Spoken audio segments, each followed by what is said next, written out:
Okay, this is Tuesday, July 28th. It's 5:15, and the Sunset Empire Park and Recreation District Board meeting is now open.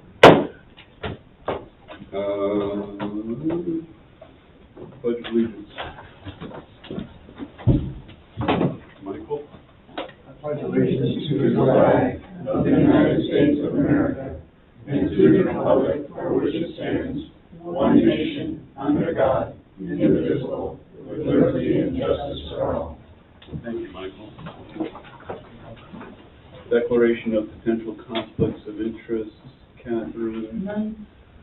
Sue? None. Celeste? None. Michael? And none for me. Public comment. You two have signed in?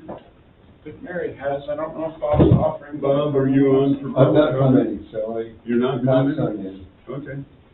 So remember, 3 minutes, be nice, and we'll... There you go. Oh, yeah, and everybody. Just wait a second Oh, until Skylar comes back. Uh-oh, Get busy. uh-oh. How do I start this thing again? You're great. Just press the play button. It doesn't say play. I know, I'm sorry. Ooh, everybody should play.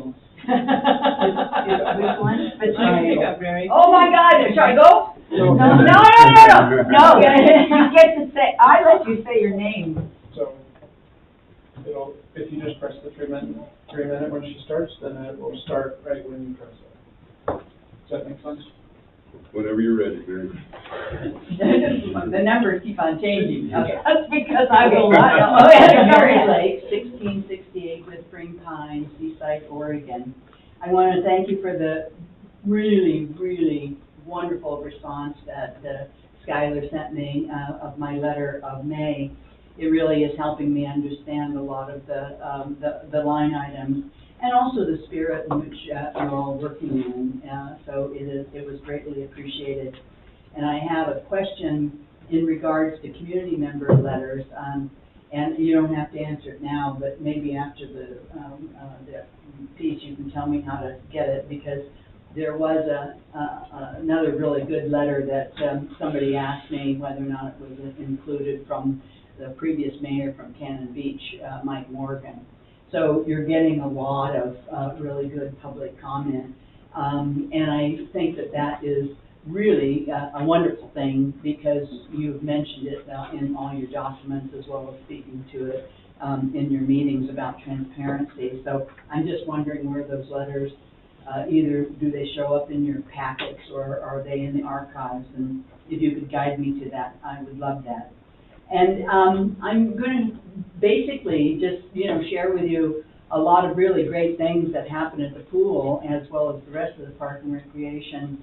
I was gone for a couple of weeks, but Heidi Lint does a STEM program at the pool in the evenings, and she's gone to world competitions the last 4 years. She's going to be looking for a place to try to do that STEM program, and I talked to her about the Broadway Middle School, and I think that's one of the things that you're trying to do, and a lot of good work about getting the school back in order so other people can use it.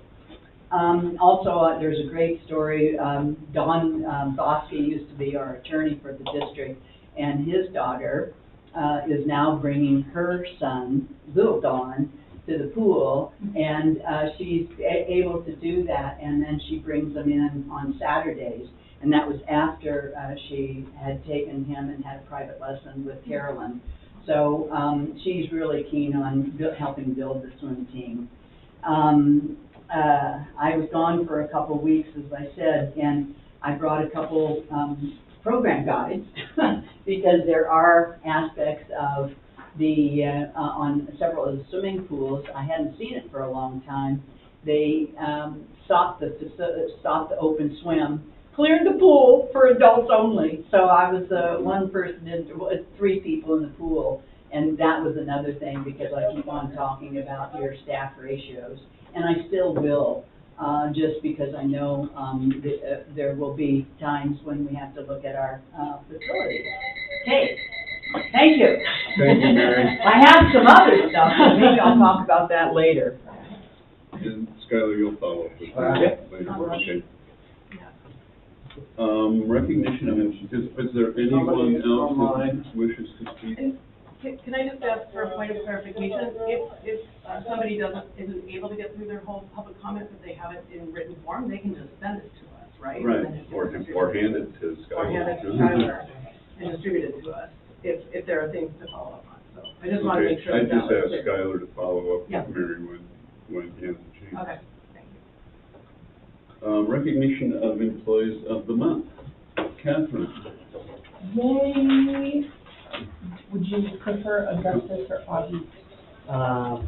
Go with Augie, that's what people know me as here. Augie Manhire is the Employee of the Month for July 2026. Congratulations to Augie Manhire, our July Employee of the Month. Augie is a dedicated lifeguard who also plays an important role in supporting our special events. Even while attending college in Hawaii, he returns to work with our team whenever he is home, demonstrating his commitment, reliability, and positive attitude. Thank you, Augie, and congratulations on this well-deserved recognition. Thank you. What's your major?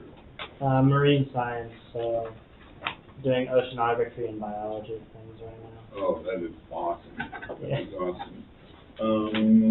I'm just very grateful I'm grateful for all of our lifeguards, but I'm so grateful that Augie, first of all, comes all the way back.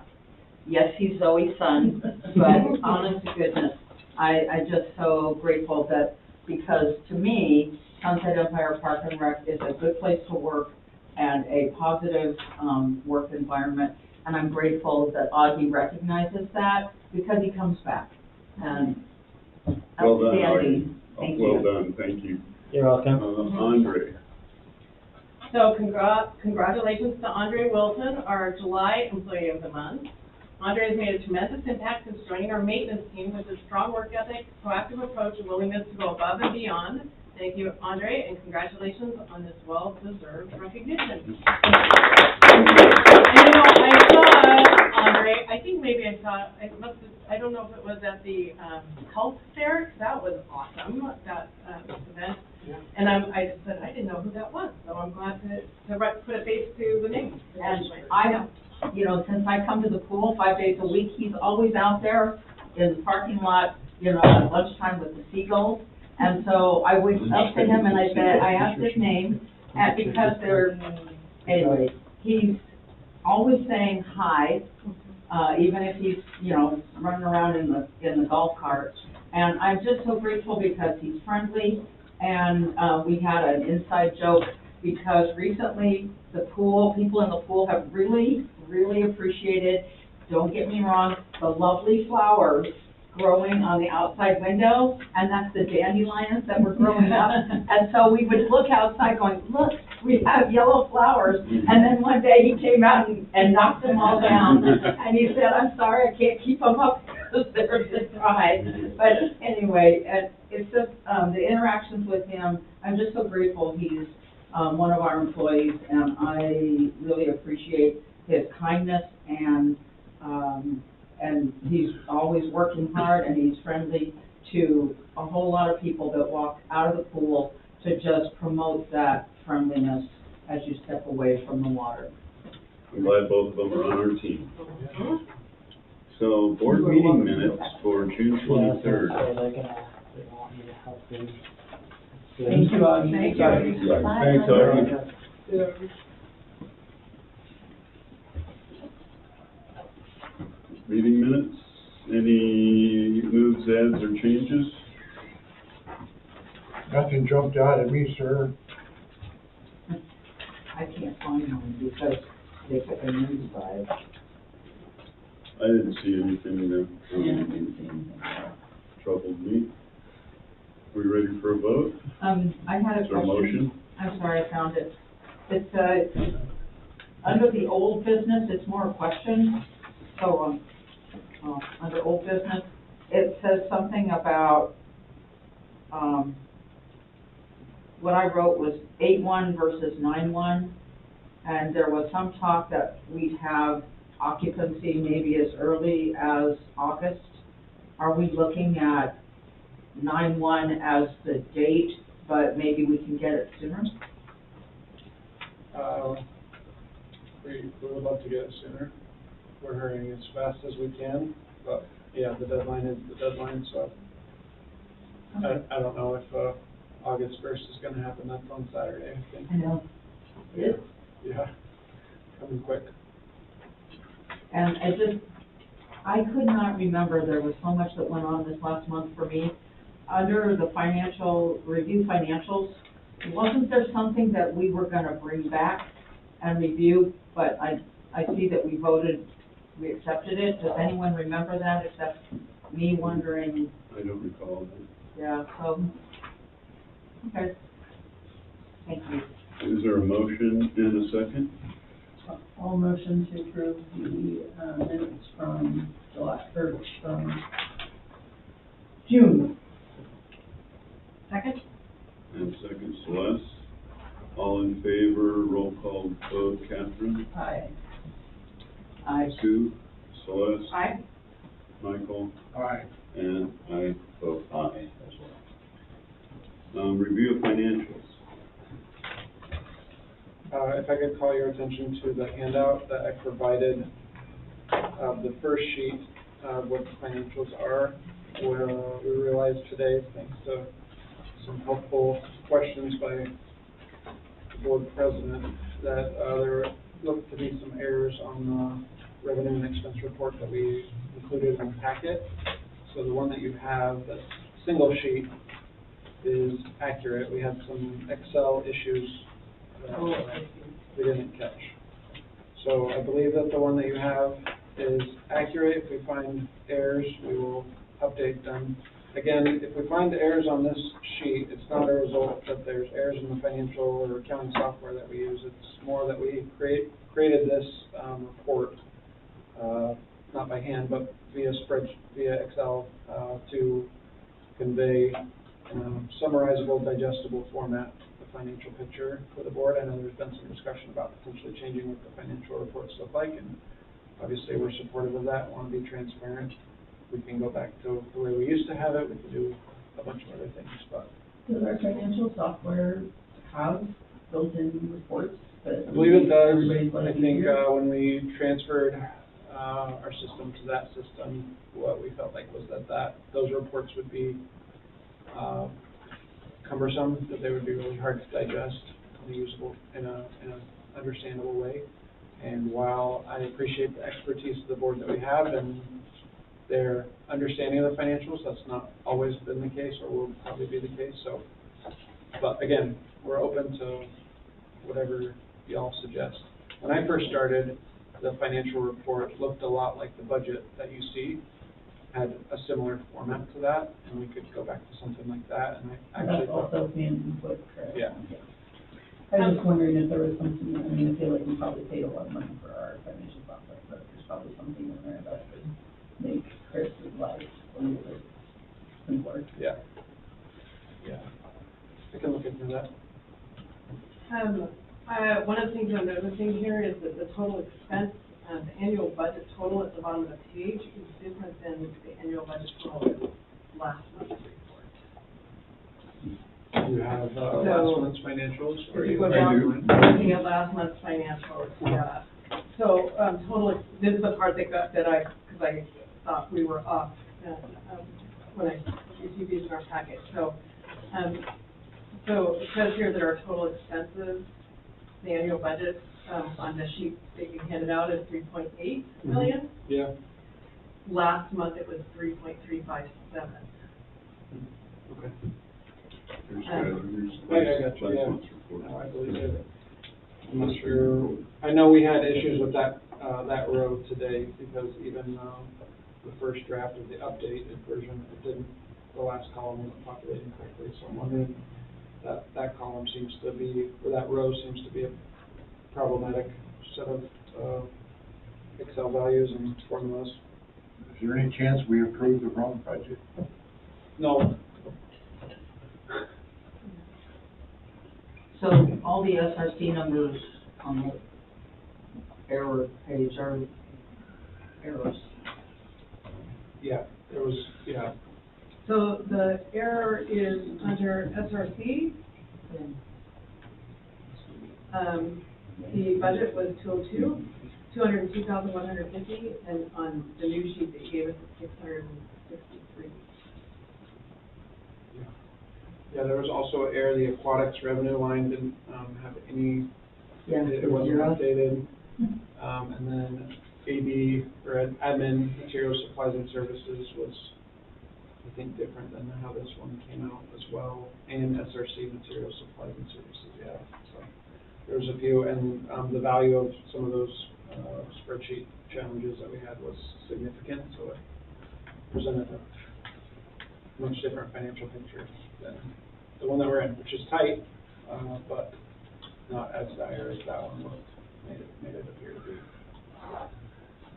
So, I think, staff, this is a staff responsibility to do a little bit better, and I'm open to feedback if there's a reporting system format that needs to improve or change. So a couple of questions. In the first column, year-to-date column, it looks like we took in 3.5 and change, and we spent 3.3 and change. Is that right? Yeah. So our ending fund balance ought to go up by 150 grand, plus or minus. And then under the remaining column, there's 4 numbers that are negative. So does that mean we've overspent in certain categories? So it's AD materials, AQ Yeah, materials. I count 5, I was just double Oh, checking. maybe there's 5. But yeah, so that does mean potentially that we would have overspent in those areas. However, not all of these, sorry, you know this, Kyle, because I think I said this today, not all of these line items line up perfectly with a Budget line. budget line item. Yeah, I got that. They're kind of consolidated line items for the sake of this report. And everything's accounted for, but it's not always, the picture isn't quite as, you can't just swap it. Well, do we know that is there a budget line item that we've overspent, or budget category that we've overspent?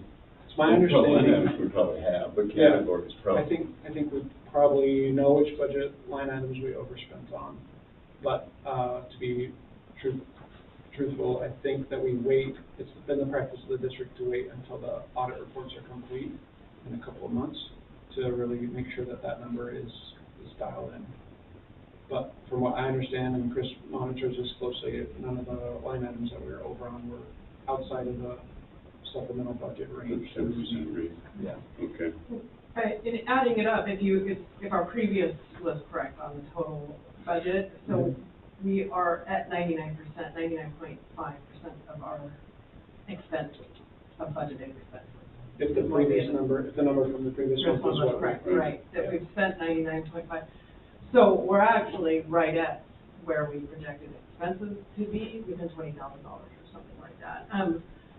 The challenge is that our revenues have not hit their mark. Well, the taxes, I mean, there's taxes that haven't come in, but we'll always get the taxes. I mean, maybe next year, maybe the following year, so those will come in. But I think we really need to get the Sunset Recreation Center up and. Yeah, that's what's the holding only us one back. that's, I mean, the rest of it, frankly, the rest of it, even though we might get, you know, a little bit, percentage-wise underspent, the dollar amount is not substantial in the category, with the exception of aquatics, or $40,000 below our projected revenue. So if we did overspend a budget item, can we fix that retroactively by moving money between categories? But that would require a budget committee meeting. Yeah, sorry, Kyle, I don't want to speak out of turn, but I can ask Chris that question, or we can ask our other resources, our auditor is prepared to help us with that type of question. And maybe, I think we can, adjust the money, but I don't know if we can do it retroactively. I think we have to do it while the budget's still live. Yeah. You may be right. And if that's true, maybe next year, May or whatever, we'll look to make sure we don't have to move any. Yeah. Well, one of the negatives was Broadway, Field Fund. Is there any money that's supposed to come from the school, that's not accounted for yet? Yeah, so that line, let's see here. So I think we did receive our partnership, our management agreement fee from them, because otherwise that line under revenue would be much lower. That's almost the bulk of, the revenue that we generate for Broadway Field comes from that agreement. Now, when it comes to expenses, I think we're pretty close to where we want to be, with just a little bit more than we budgeted for materials, supplies, and services. If you look, you're up looking at the top right for revenues, Sue. Nope, I'm looking at expenses. I'm looking at the negative $1,441.89. Wondering if, some money is still due. Yeah, it doesn't work like that, so we went over budget on expenses. But we panned out okay on the revenue. We almost hit the mark, right on the head. If you look at the top, the third line down, Yeah. so we received 34,014.50, and we budgeted 35,107. So we're probably hoping for maybe one more softball tournament or one more field rental of some sort that we didn't get. Does that make sense? Yeah, but, if we're looking at counting how many negatives there are 4. Is there something we can do to change? I mean, the fiscal year is over, so, last year's fiscal year is over. So, we just move forward with this one and do better? I think so. I think,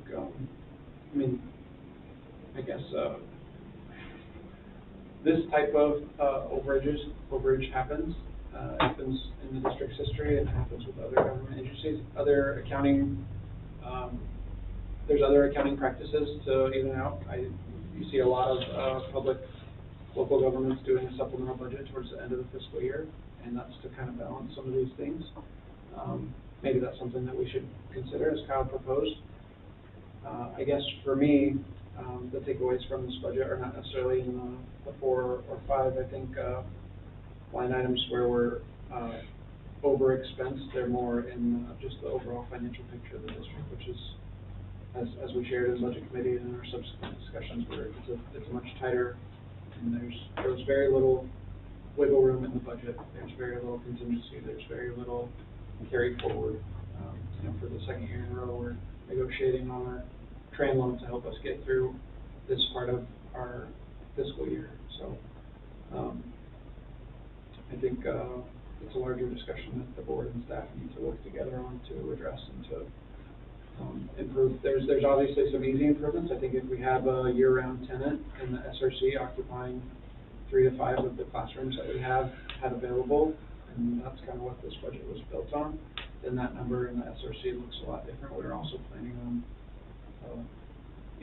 obtaining occupancy in the last calendar year, or fiscal year, and our revenues, I think, would have looked a little bit different for that space had we been there. On the flip side of that, not only were the revenues lower than we wanted them to be, or had the capacity to have them be, our expenses were much higher because of the ongoing process to get to occupancy, right, and the work that we took on. Contractors, a consultant, the actual physical work, the fire alarm and the doors, all of those things impacted the budget in a pretty significant way. I agree with you, Skylar.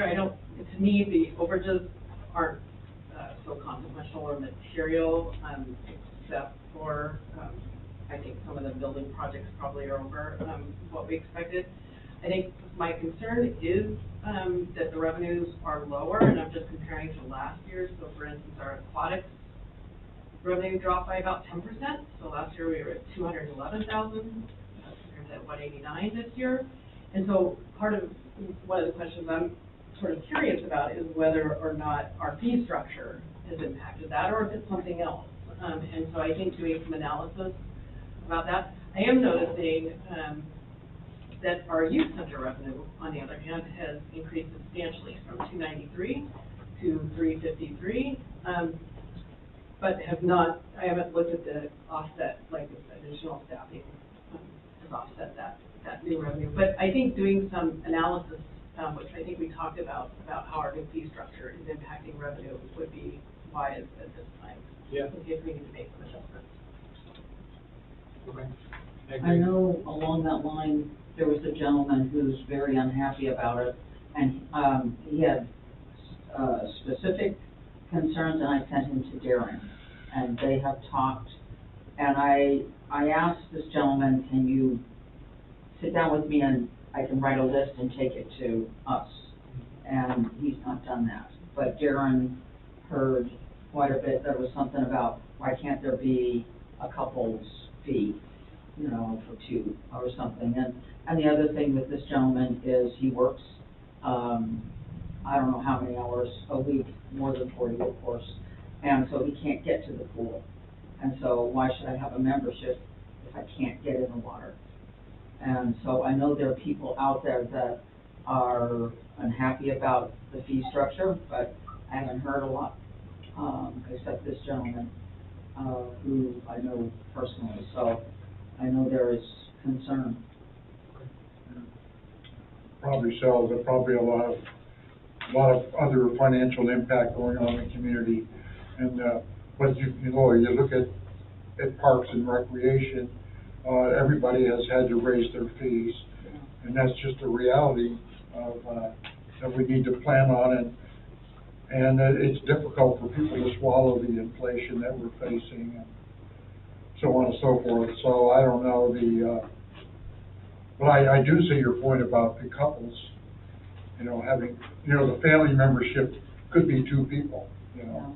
It doesn't have to be a family with 4 or 5 children, you know, but, And like I said, I. thankfully for us, you know, the To insurance Darren, company stuff. so, they did meet, and, this patron was very happy that he talked to Darren instead of, you know, I said, I can't, you're throwing a lot of information at me directly, I'm gonna, you know, shunt that to the person that can help you.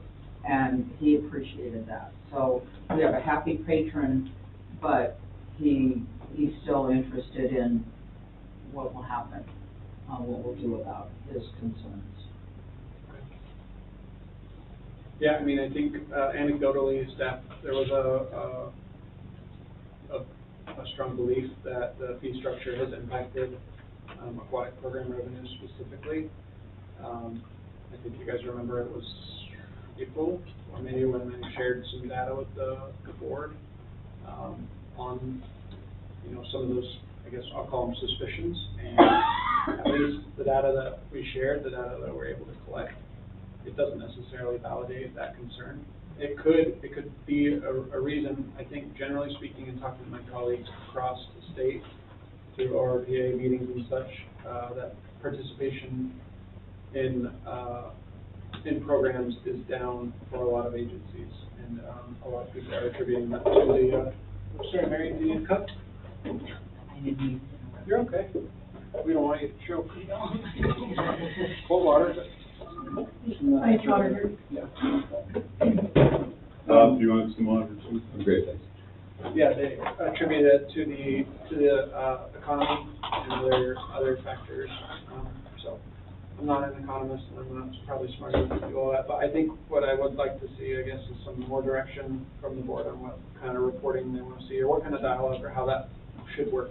Is that an agenda item, and how can I help prepare us for that? Is that a discussion that occurs with, a designated board member? Or is that, how does that work moving forward? So. Can I share something sort of related? So, I was telling you earlier, we went to open swim last week with my daughter, and we came on, I think, Monday, Wednesday, and Thursday, Friday. And Monday for open swim, 1 to 3, there were 10 kids or people in the pool for the entire 2 hours of open swim. And when I texted my friend put it on Facebook and shared some long group trying to get friends for my kids to play with. Oh, I forgot that open swim is a thing.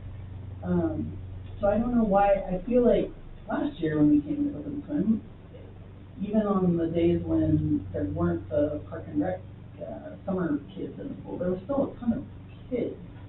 I don't feel like the response that I heard from the people that I was interacting with was, oh, it's too expensive, I don't want to go, because realistically, for locals, to go to open swim, it's $3. Like, that's not, yeah, that's a pretty darn good deal. And when I was standing in the lobby, there were a lot of out-of-town people that were coming, and theirs, I believe, was $10. And they didn't complain. They just paid it for their 4 or 5 kids and went and played. But it was, I feel like maybe we need to do some more marketing or communication. When I'm driving into Seaside, there used to be the one billboard of the aquarium. I mean, it was there for years, and then finally, I think somebody said, wait, let's change it out. But, how much does that cost? I mean, to say, come to Sunset Pool. I wonder how much the electronic one costs, because they cycle through those. Yeah. The one right across from Adams. Yeah. I could look into it. I'm curious. Yeah. I Right don't now, know, most it's of our yeah. advertising, budget is tied up in a lot of radio advertising, which has probably its inefficiencies in the marketplace right now. But also that's, when we did, some, data analysis from our customers, that's how a lot of them heard about like our special events and things like that, so. Could the district do more to market those open swims? You said, you guys came 3 days? Yeah. Was it similar Wednesday and Friday? So Wednesday, and I think we were there Wednesday, and I will say, once the pool, the summer kids appeared, the pool was fairly full, and then once they left, it was again about 10, 12 people. And then, on the day that we were there, because they only come, I think, we were there Tuesday, Wednesday, and Friday, that's what we were there. Friday was, again, another very quiet day, but we dragged some friends with us, so she had fun. Just a reminder, we're still on the financial report. Oh, that's sidetracked. Good job, Kyle. Well, financially, I feel like we need to get some more people in the. For now, for us to be able to do good analysis of it. Yeah, I think, just from a capacity standpoint of volunteers and staff, I think maybe we need to just think about that a little bit, because, with, the occupancy efforts, with, strategic and master planning processes, with, SBCs, there's a lot of irons in the fire, and they're all pretty hot right now. But perhaps maybe it might be my suggestion. I hope that we can have that pick this conversation up as soon as one or a couple of those sort of get a little bit closer or finished. I would really appreciate that. Yeah, I definitely think so. Got a lot of plates spinning, Yeah. Scott. I think, especially if Celeste is going to be the designee, I think that's great. She's doing a lot for the district. Well, one of the things that I appreciate is the instructors, for the classes will remind people that there's an open swim as part of their announcements. So, but not, the class I'm in on Monday and Wednesday at 11, there's no instructor. And so I'm the one that tries to say something. And, so I see, and they don't think that they belong. But, well, But to me, that's a bigger picture than me. if I didn't have to be there with my screaming child, I probably wouldn't either. So Skylar, we've identified that there could be some errors on the financial report, and that's fine, that happens. So what are we voting I think the board would just need to decide that they're gonna delay their voting on the June financials until the August meeting, or that they're gonna vote on the financials as is. And if there's significant errors, that Skylar will send out a revised report to the board. Or they could vote on, a portion of the financial report. As part of this report, you guys review the check registry and some other components, and so you may have questions or want to approve some of the documents. To be honest, and I've shared this before, it's a practice of this board to review this and to accept them, but it's not a requirement by statute to do so.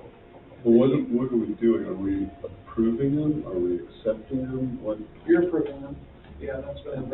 And by saying we approve it, does that mean we're suggesting that we agree that all of the numbers in here are accurate? I would say we just wait. I think, I would second that movement that Catherine just said.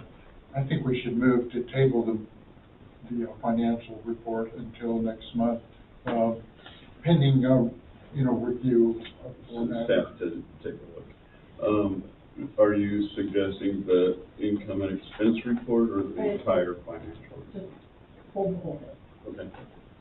Is there a second? A second. 2 seconds. Can we revisit this in August? And I hate tabling things. I like to, but Yeah.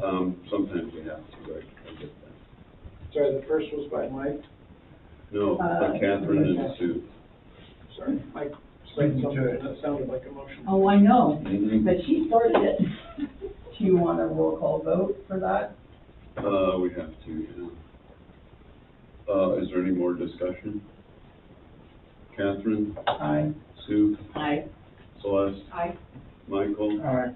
and I vote aye as well. Where are we? Old business. Strat plan, Celeste. Okay, strat plan, so really appreciate the feedback, and edits that I got for people. I know that I have, Kyle, I already processed yours, so it is in the updated version today. I will get to two tonight, but to keep us on schedule, I do have a new version that, incorporates everybody's feedback. Newer and- than what's here. Yes, newer than Okay. what's there. It's a new version, and it takes into account, and so what I want to do is sort of list what some of the major changes are. The biggest change is a reconstruction of the order of dates. So I moved all of the, based on feedback actually from staff, I didn't delete it, and I didn't actually even shorten it, because it's already a shorter version of what we had there, but I moved to the back into an appendix the information that provides all the community background stuff, like how we got here, what our planning process was. So now that's Appendix A. Yeah, good idea. So that's Appendix A, and so the result of that is that,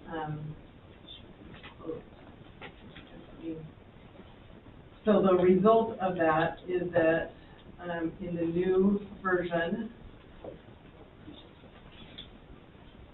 we get to the listing that lists all our priorities and goals on page 8.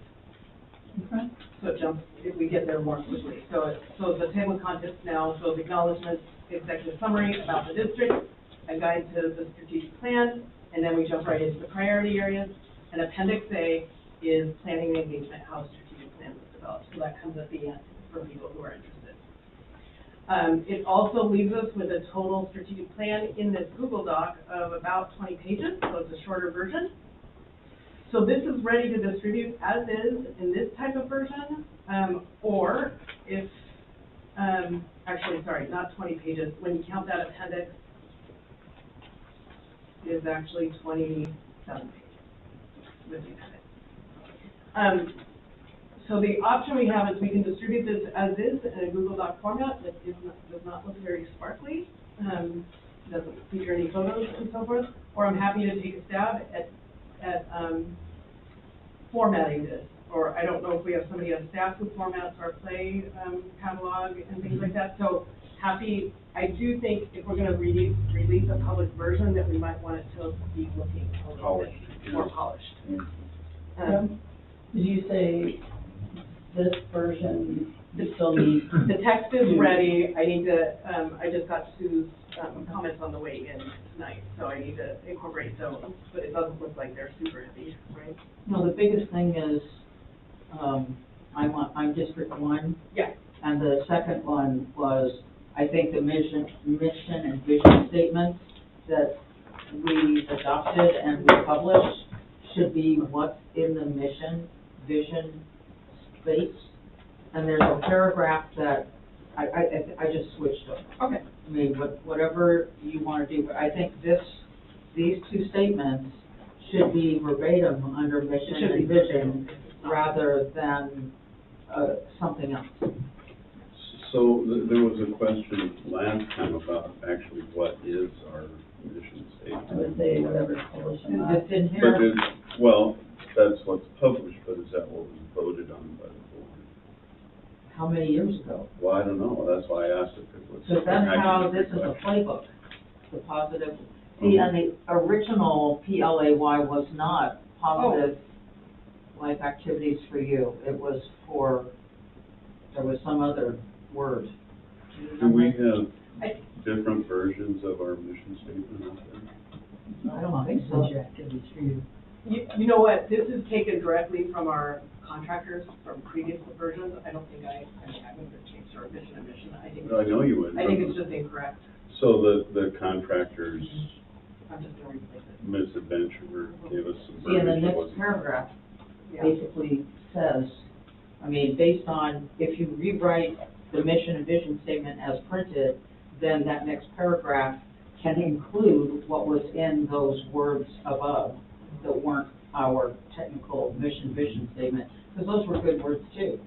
That's a good catch, Sue. Yeah. I think Should've consistency been. is important, yeah. For sure. That's why we send out the document. I'm just sorry it took me so long to get it. So the next step, Celeste, you're gonna, I'll format it, okay, send it to the board, or are you ready to go? Or do you want to have whomever, You're gonna format it and then send it to us for like styling, or do you want us to format and style it? I'm using that. I will word. communicate with you and we can figure out, it depends on bandwidth of what your team has, so, but either way, what it does is it delays us from launching our community version for probably another 5 to 7 days, something like that. Just because of formatting? Just because it's formatted, yeah. Well, I'll format it if you need somebody to format, but I it's really wanted to get to the public so they can. Yeah, it's putting in the graphics, part of it, Oh. it's like putting in Yeah. graphics and getting it print ready. That's awful. Which, but it saves something at the back end, because we're gonna do that stuff anyways, so. I would imagine that having someone on staff doing that, Okay, I've never heard of a style. we go to Darren. Really? That's a new one for me. Shrunken White is the one I always use, but it was 1906, it's a little out of date. Probably not that old. So what I will do as the next step then is I'm gonna send this, as soon as I process Sue's edit tonight, I'm gonna send the Google Doc draft out to the full board for just one last chance, and then I'll connect with Skylar about our plan for formatting it, and we'll get it out as quickly as possible for public review. I think it's important that the public really gets a chance to chew on this and provide their input. What does that mean though, just, could we have a discussion about our hopes and expectations for get it out and how, what is the effort, that we're looking for, and what kind of outreach do we want? Obviously, we can make it, we can have copies that are printed, we can have it on the website, we can do those things, but what are the other efforts that the board would like to see, in terms of outreach? We'll have it at farmer's market. Okay. Well, that's distribution, so I guess I would distinguish between a public comment period and then once. Well, but I mean, they gotta get a hold of it, put a comment on it. Yeah, correct, because I don't know that we want to pay for printing a draft version, Yeah. right, Yeah. at a farmer's market, so. You could just have a QR code to link online. Yeah. That's a good idea. And then I would say that just for ease, so that we don't have people marking up multiple documents, that we do some sort of form where people comment, Google form. a Google form on what their suggestions are. Is there a way that we could post a version of the document and give people an option, like if they're familiar with Google Docs, they can go and look at, make suggestions for edits or things that they like, but they're not actually changing, I would be hesitant to do that, Okay. only because devil's advocate, somebody's gonna put something on there about in not great ways or not great language, and everybody else can see it. Yeah, that's a fair point. I wonder if there's a way to, make it so that they have to be approved, the comments. Go, sorry, And Bob, then, Scott. yeah, my experience with doing these kinds of plans and focus groups, just running a focus group that for people who are interested in providing feedback is a lot simpler way to collect, aggregate, and then assimilate the feedback. I mean, I think it's really hard for people to go through this document, and the kinds of feedback you get probably aren't relevant, I mean, unless you've got specific strategic items that you're looking for people to comment on. I think the work involved in assimilating the feedback is going to be busy work. My 2 cents. It's a little, I think it's a little bit, because we did a series of focus groups to create the document in the first place. So we've had that, a whole process. So who came to those groups? Maybe they would be willing to come back Right, and look at the that final might document. we might want to do a smaller circulation, only to the folks that, Yeah, we had kind of a steering committee that Contributed. that worked on the document. as opposed to a full Conceptions. comment, yeah. Yeah. Okay, there was like, You're talking about the people that came to the open houses? no, I'm talking about a smaller group. We had like, Kat Davidson and John from the city, and, we had Carrie Janik. We had a few other folks that were they were stakeholders, and we sort of brought them in for lots of different reasons, but they kind of helped form. And this was early on in the, sports facility company Yeah. part of the planning process. Well, that's where Sue dragged me into I was the gonna whole say. thing. Thanks a lot, Sue. I'm not I sure I found like the him. focus group idea. Yeah. I tell you, get new board members, Kyle. That's Let's go exactly what I. fishing for board members at our focus group. I did, I said, you need to be on our board. I feel like this is less about broad community feedback. We did it. We did a broad, we had 430 people answer our poll. We did a series of focus groups where people gave us input. This is the end product of that. To me, it feels like that we more want to make it available probably to stakeholders and to key partners. Like, I think, Scott, maybe we talked about talking to the city about it and sharing it with them, just because I think what I want to make sure of is that we don't finalize and put something into the public where somebody says, wait a second, why are you guys doing that? The city is already doing that. Or Stakeholders within the city, not the whole city. not the whole city, right? So like the But Chamber of Right, Commerce, or maybe the Rotary Club, right. you know, the Just to the make power sure that players we're not in the putting city. something out that through this whole process, which has had a lot of layers to it and lots of different steps to it, that we didn't miss something that somebody else is doing and I like that. create a problem for ourselves. Sorry, I just felt like this was a pertinent question, since it seems like the timing of this is that we're gonna try to have, some of this, done before our next board meeting, like after the formatting, but before our August board meeting, so I just wanted to make sure I understood what we were hoping for in terms of that engagement, if it's focus group or if it's some of these other channels that we talked about. Yeah, Well, there's a cadre of people in this community, such as Bob, who's familiar with strategic plans. They've read them before. They own a business. They are high-level executives with the business. They're comfortable with this kind of material.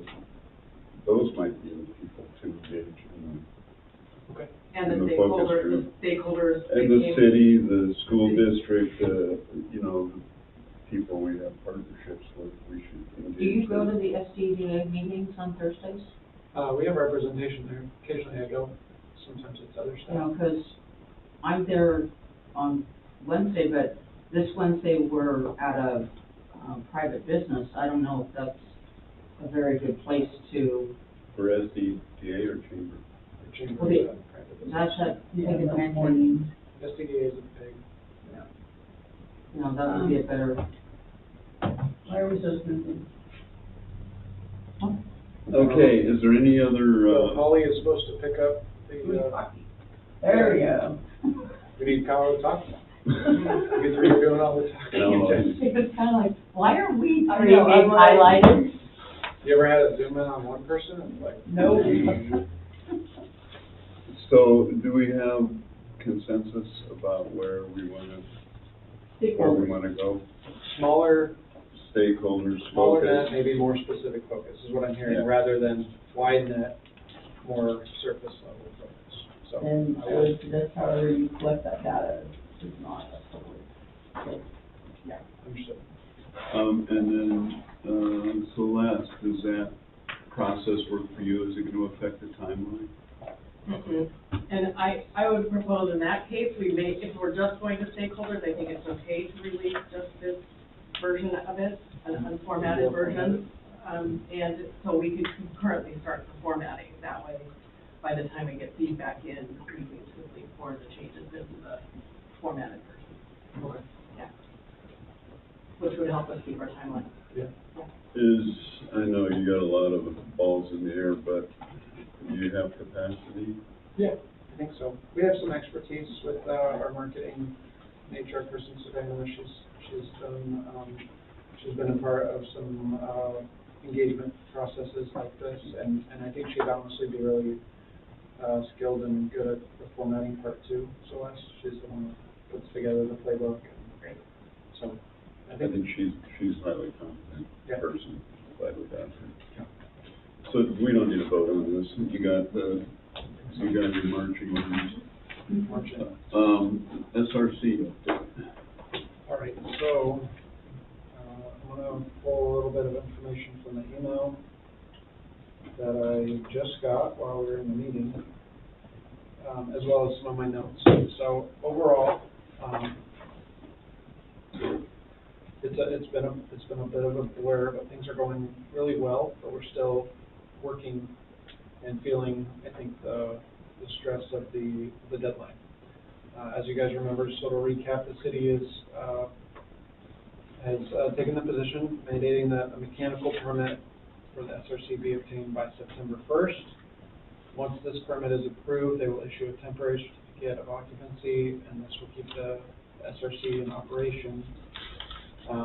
Beyond that September 1st date, if we don't meet that date, it's unclear, but they have mentioned that there's a potential of fines that could be incurred. So we're working really hard with our project manager, the principal, Jason from Sky Edwards Architecture, as well as the other contractors. Today, we were in correspondence with the city because of some of the work that is already become clear that we will have to complete. And it does seem like in addition to the mechanical permit, we'll need to apply for a structural and electrical permit.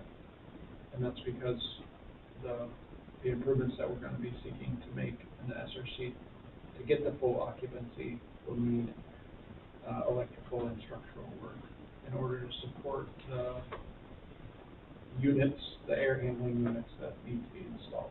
We kind of knew that, but I think we didn't know for sure that we would need an electrical and structural permit on the same timeline. I think we were maybe hoping for, we'll say, a little longer leash with those permits. A lot of the work, in addition to Jason with Scott Edwards Architecture, is being done by Interface Engineering. They've been great to work with in their process of analysis of the building. They've given us some great information. There are lots of different mechanical systems serving the building. Each system has unique conditions. Some of these systems are undersized, some are not functioning up to the design performance, but some are. The initial analysis is indicating, and this shouldn't come as a surprise, didn't come as a surprise to me, is that we will need supplemental systems or additional systems installed in order to get occupancy, the full occupancy. So basically, the mechanical system in the building is not functioning well enough to get occupancy. You guys do that, right? Like, that's not I'm curious, newsworthy. we had talked in the past about there, and he might speak to this because he's more familiar, but there, some of the systems having like valves that may be not opening. Baffles. Yeah. Is that, did we finally determine that We have, where we're at with Yep. those? Yeah. Okay. I think there's still a little bit more work to tweak those, but at least we understand the systems and we know which systems. The systems that I'll share a little bit more details about, they're not gonna be, we're not gonna meet code by a tweak or a baffle or an improvement, partly because in some of the areas there's no system, right? Interface is working through the details of the analysis and which systems will need to be installed. I'll give you a brief overview of what we're looking at. So, just a question, Skylar, I'm sorry to interrupt you. So those systems, are they gonna augment the existing systems, or are they gonna be standalone systems in unprotected areas of the building? Some will be standalone systems in areas of the building that don't have a system. Some will be augmentations of the existing system. Okay. And the reason why it's different is, one of the big reasons is that because how we're classifying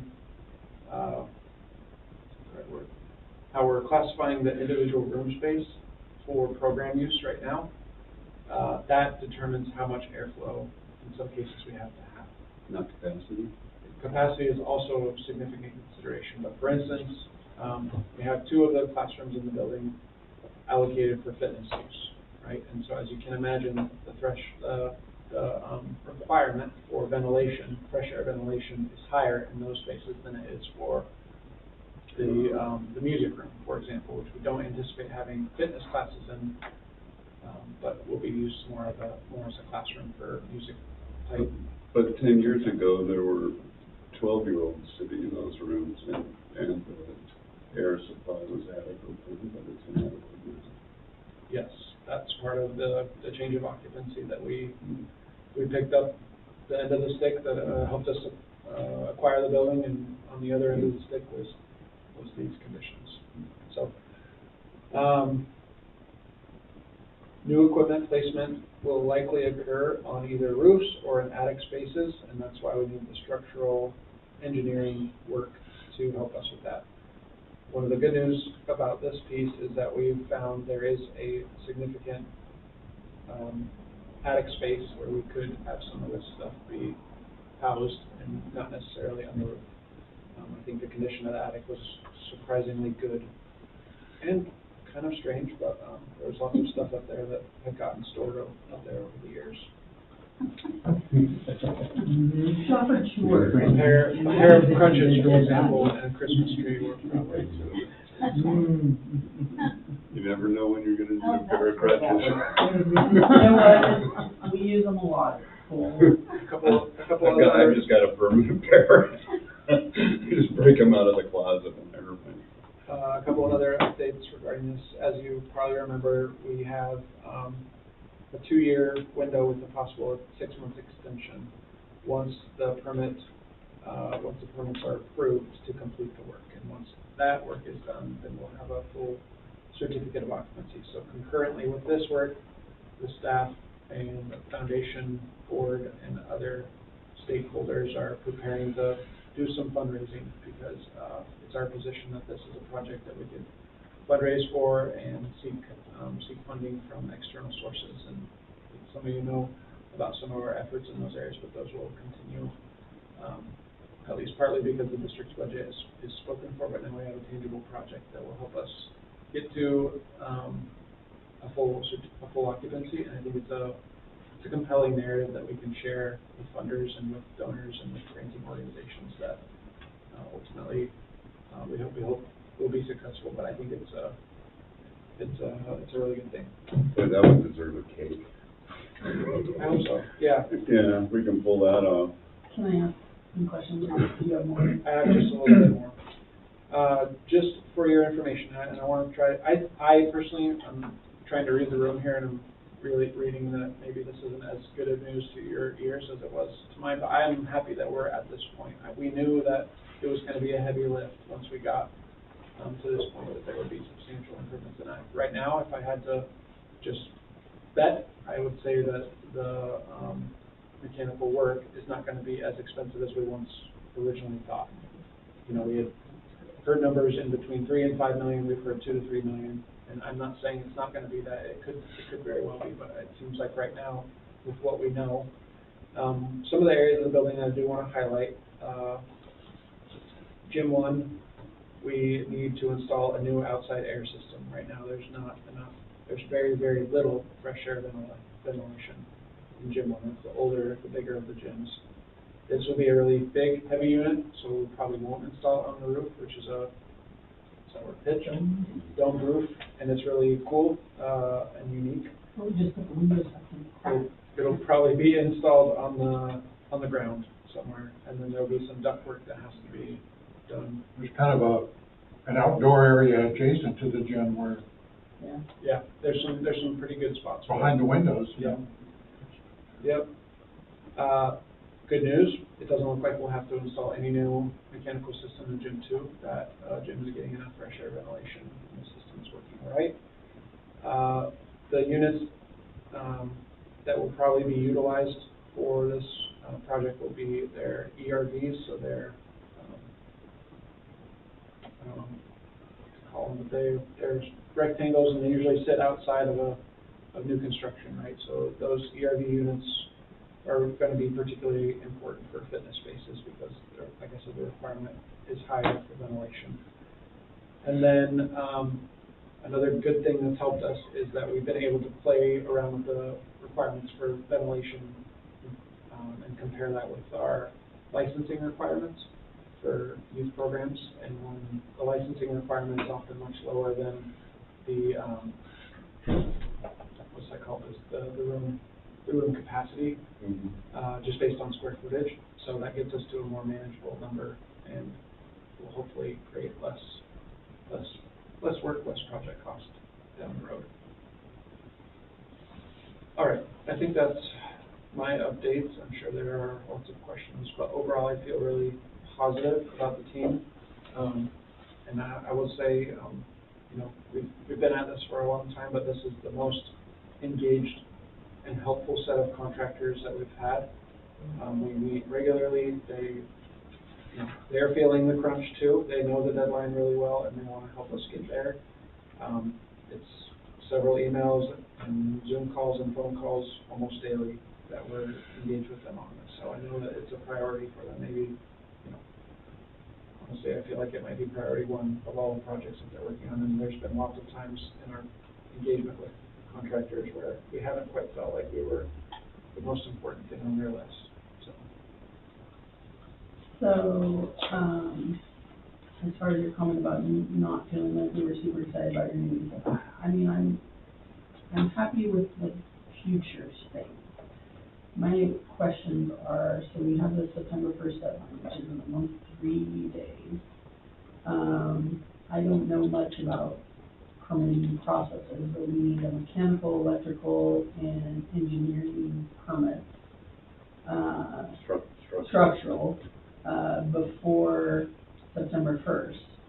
Actually, To be approved. not good news, but yeah, well before September 1st, because it's going to take the city some time to review. That's what so. We don't have to have it turned in. The homework deadline is not September 1st. Right. That's when we need It to be get- done. That's stamped. the That's when we need output, How that's long- the deadline. How long does that take on the city's part? I mean, I assume they can drag their feet as much as they want to, but. We hope that they won't. They've been really cooperative and helpful in the process over the last few months. We think that it's in our best interest to give them as much time as possible, and we're trying to get the permits completed within, you know, a week or two before that September 1st deadline. And that's coming from Scott Edwards, or, It's coming from the building official. no, I mean, Who's doing the permitting? yeah. Interface and Interface. Scott Edwards, or Jason at Scott Edwards Yeah. will be the one that complete the permit and submit it. So then we turn those in hopefully in, say, the next 2 weeks. Yeah, let's say by August, let's see here, 7th, 14th, that'd be awesome. Okay, and then hopefully we hear back and maybe we have some back and forth or, whatever. They give us our stamp, then starts our 2-year timeline to complete the work and fundraise and all the things, et cetera, and so. Yep. Okay. Lots more money. So I have a question. I usually try to attend the city council meetings when I'm not doing Cannon Chorus, and that's been a different process this summer. But the group takes a break, and they don't hold them. They look at what, I'm not the one, I don't think it's the city council, right? it's the city, well, No, so I don't think there'll be any public, it's a public record, the permit, but it just goes to the building official or the building department and they review it. Yeah. so we don't have to wait for No. somebody to be on vacation. No. Okay. But it's the contractor who submits the permit, right? So the contractors are doing all that stuff, we just have to write her on the contract. I'm glad that they're being communicative. I just communicate how much we need this done. Yeah. I'm sure that's probably already been communicated. Yeah, I'd like to think of myself as being pretty perceptive and a good interpersonal communicator, and I can see the stress. I just met with Jason yesterday, and I can see the anxiety and the stress on his face, and I know he's reading it in me too, Yeah. because we're talking about it, and we're trying to be realistic and optimistic, and, this is, it's a big deal, but I think we're doing everything that we can. Okay, well, devil's advocate, we don't get that done by September 1st. The big thing that's in there is youth programs. So what's plan B? Really, putting your executive director on the spot in a public meeting. I just, Yeah, but that was my question. yeah, Yeah. as a parent, who used to have kids in the youth programs, and thankfully we have graduated out, I just would want to know that, well, So, my pocketbook. we haven't really begun any contingency plans, and part of that is because I don't know if I understand or want to ask the question of what a fine or a fee structure might look like for violating this. I don't know if it's substantial in that we really shouldn't. I don't know if they would consider red taping the building. I don't know if it's in the best interest of the district to. Maybe we can diplomatically ascertain answers to those questions, but we do have spaces in the district Here, Bob Chisholm, Mary Blake, that are somewhat available for some of our programs to be housed. There's also some alternative arrangements that we, at least previously, have discussed where we would go. But yeah, I think the first step would be to seek an appeal or an extension from the bureaucracy. I know they haven't given us much indication that they would ever be willing to do that, but I'd rather do that than start moving classrooms. yeah, and I'd be more optimistic. I know that they stated their position, and I respect and appreciate that. But what feels different is that we've been in regular communication with them.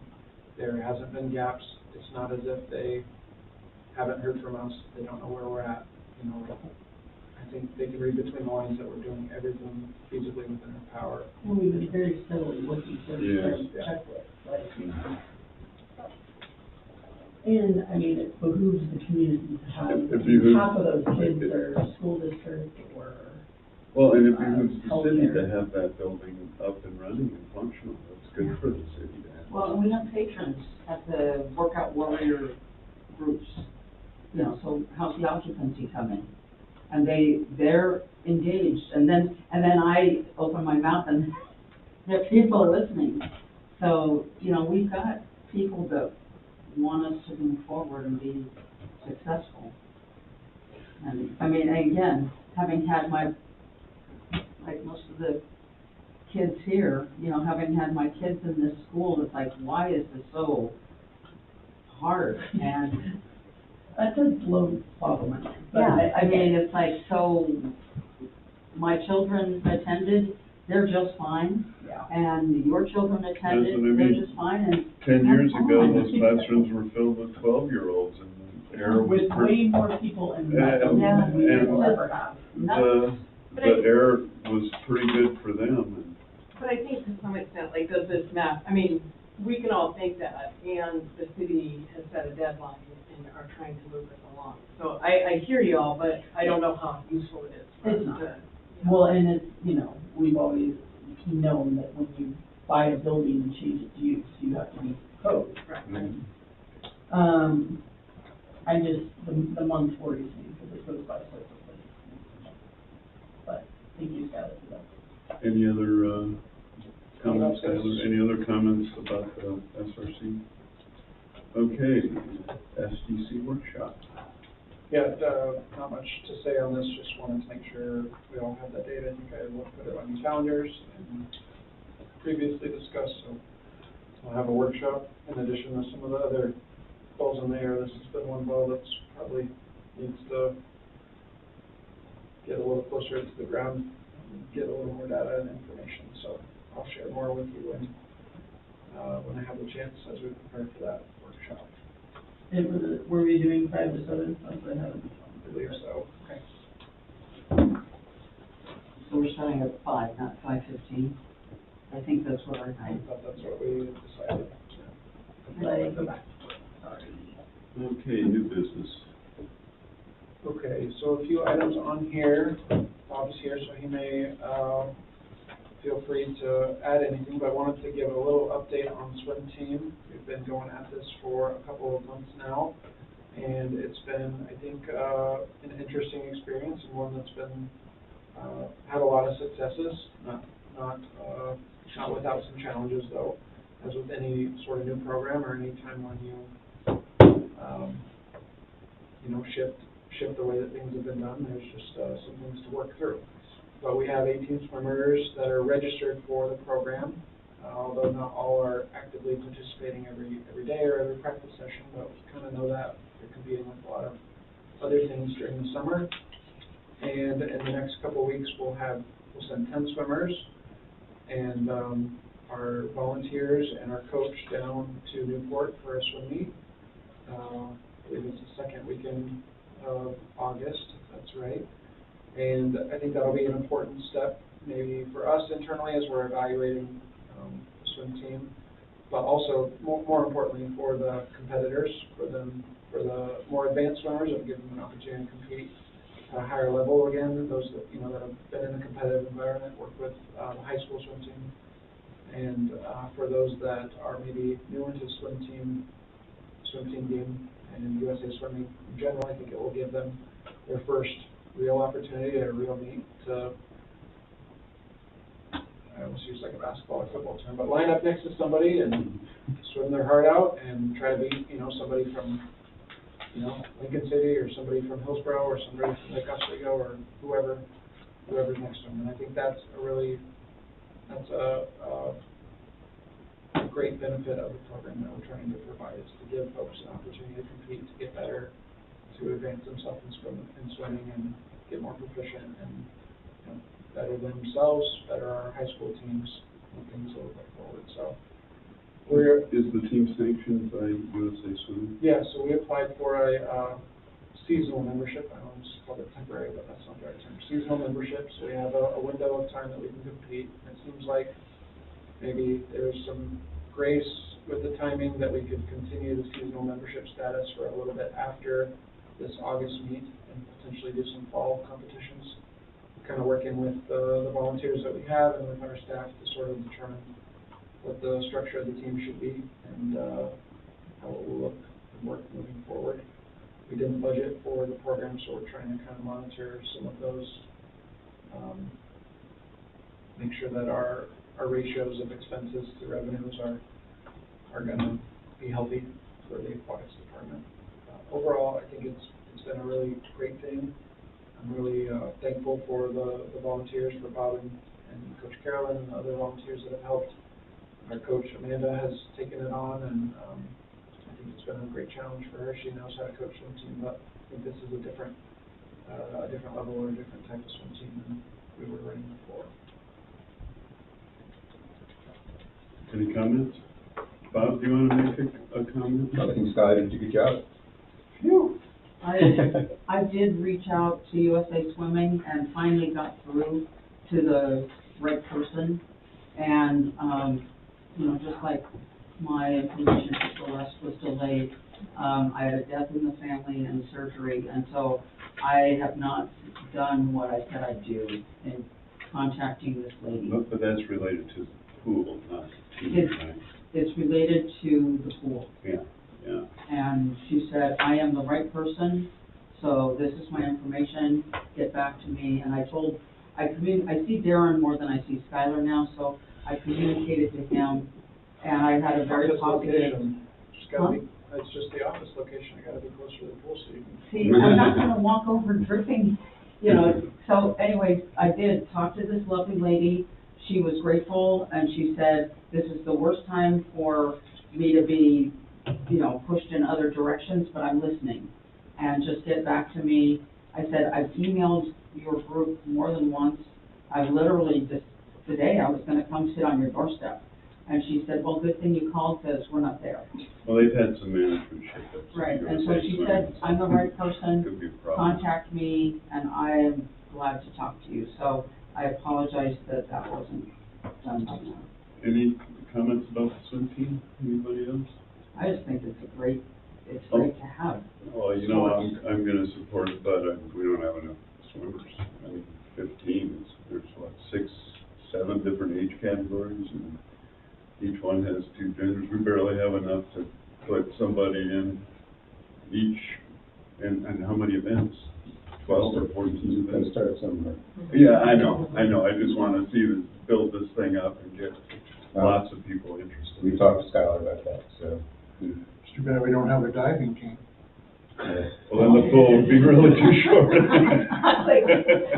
You're dating yourself. I didn't think the rest of the protocol was works with the injury, so please no.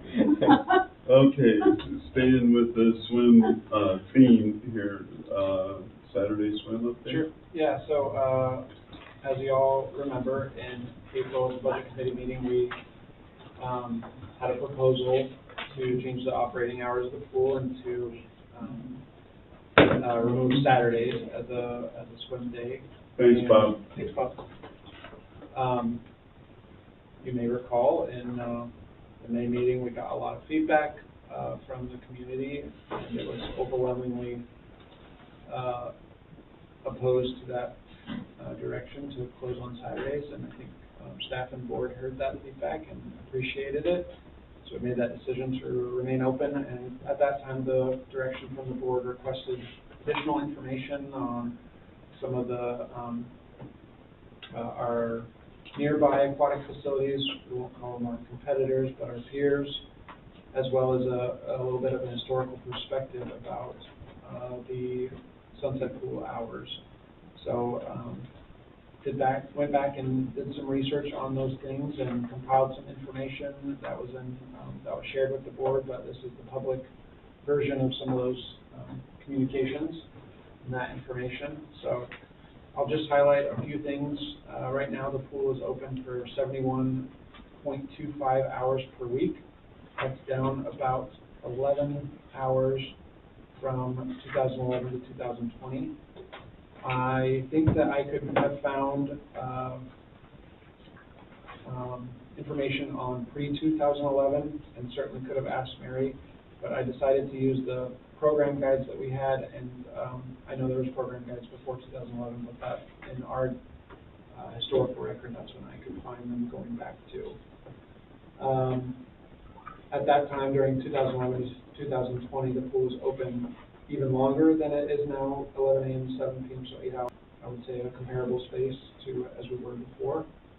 The board could decide at some point that they want to look at bringing back Saturday or extending our hours in a different direction. Or they could decide that they like it as it is. I also did some looking at other hours of other agencies, and you can see provided some of that information below. Astoria Aquatic Facility, total hours is 56.5. They are closed Sunday and Monday, and they also open a little bit later in the morning than we do, which adds up. Our peers down in Halem are open 65 hours a week. They're closed on Saturday and Sunday. Tillamook YMCA, I don't need to go through these hour by hour. Some of the other ones on the back are actually open more than we are. And I think it's important to note that some of those facilities are in larger communities, probably with more demand. Not saying that we don't have demand, we do. But like the Shark in Hillsborough is one of the busiest public pools in the state. Same with the THPRD Aquatic Center. So I think per capita, our pool is very busy per user, per community member, but I'm not sure if it compares to those other ones. What's it cost us to produce an hour of pool time? It's a great question, Kyle. I don't know if I have the answer to that question. I know when we were looking at the Saturday closures, the closures of Saturday, those 52 Saturdays in a calendar year, represented a savings of just under $25,000. So if we were to divide that up, which we could. So that's in 52 weeks, that's $100 a day? ballpark here, $500 a day. If it's 2 hours a day, does it cost us $250 to add a couple lifeguards to the pool? Not necessarily, no.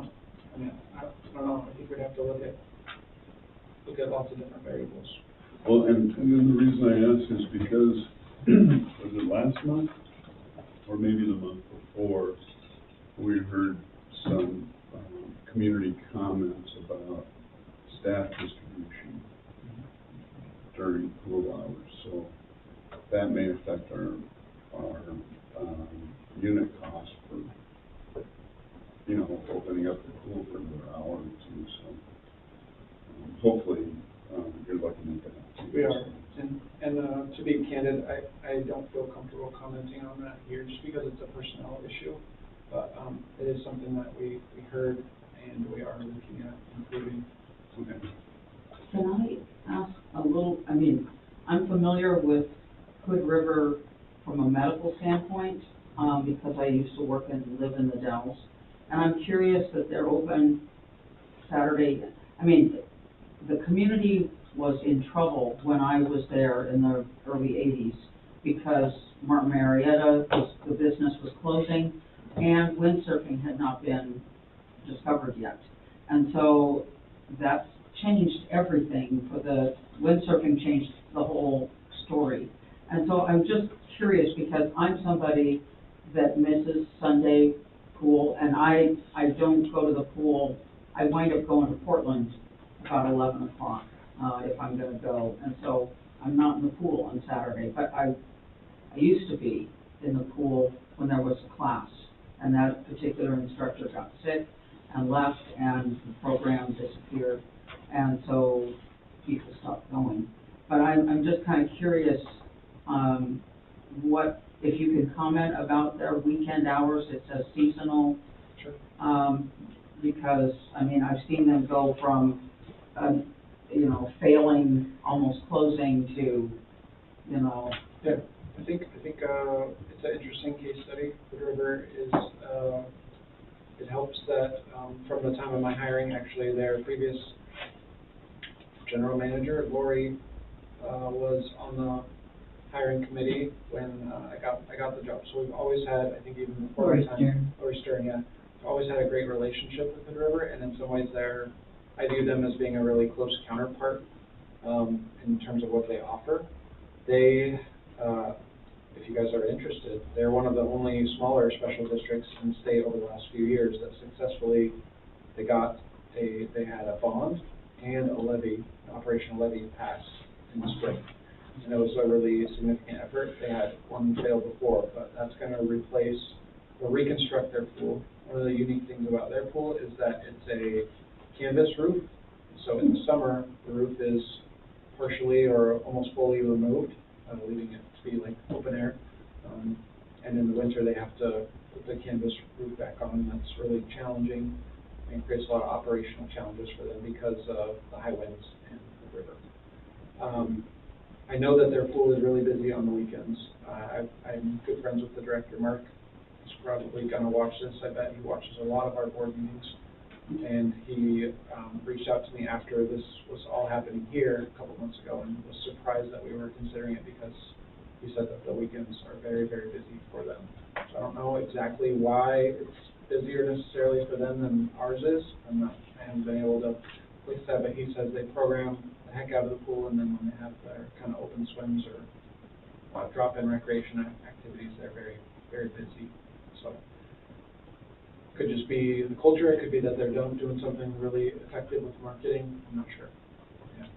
Well, and for me personally, I wound up, not being able to be in the pool Thursday following up with, my surgery, and Friday, and I missed Monday, and I'm very frustrated, but I was able to get to the gym, but I'm having, so on a personal note, I'm having issues with my left arm that I need to go find a doctor, and of course, our orthopedic guy loose. So I don't know that maybe getting in the water is bad for me, and I hope that's not true, because I'm in the water as much as I can, but my arm is getting worse, and I need to be able to have good function. And so it scares me, because I'm one of those people that wants to be in the water 7 days a week. And talking with Zoe, I've been able to talk to her about, I can just go in and do the arthritis program on my own, and I don't need an instructor, I don't need anybody, but, if this left arm, which, is from an injury that stopped my career, the surgeon originally said, I wish you'd just rip that bicep tendon in half. We would have put you in surgery instead of all this therapy. So I'm hopeful. I will always quietly support a Sunday opening. And I'm very grateful that Saturday, we found a way to keep it open. I just wish it was open earlier in the day so I could get in.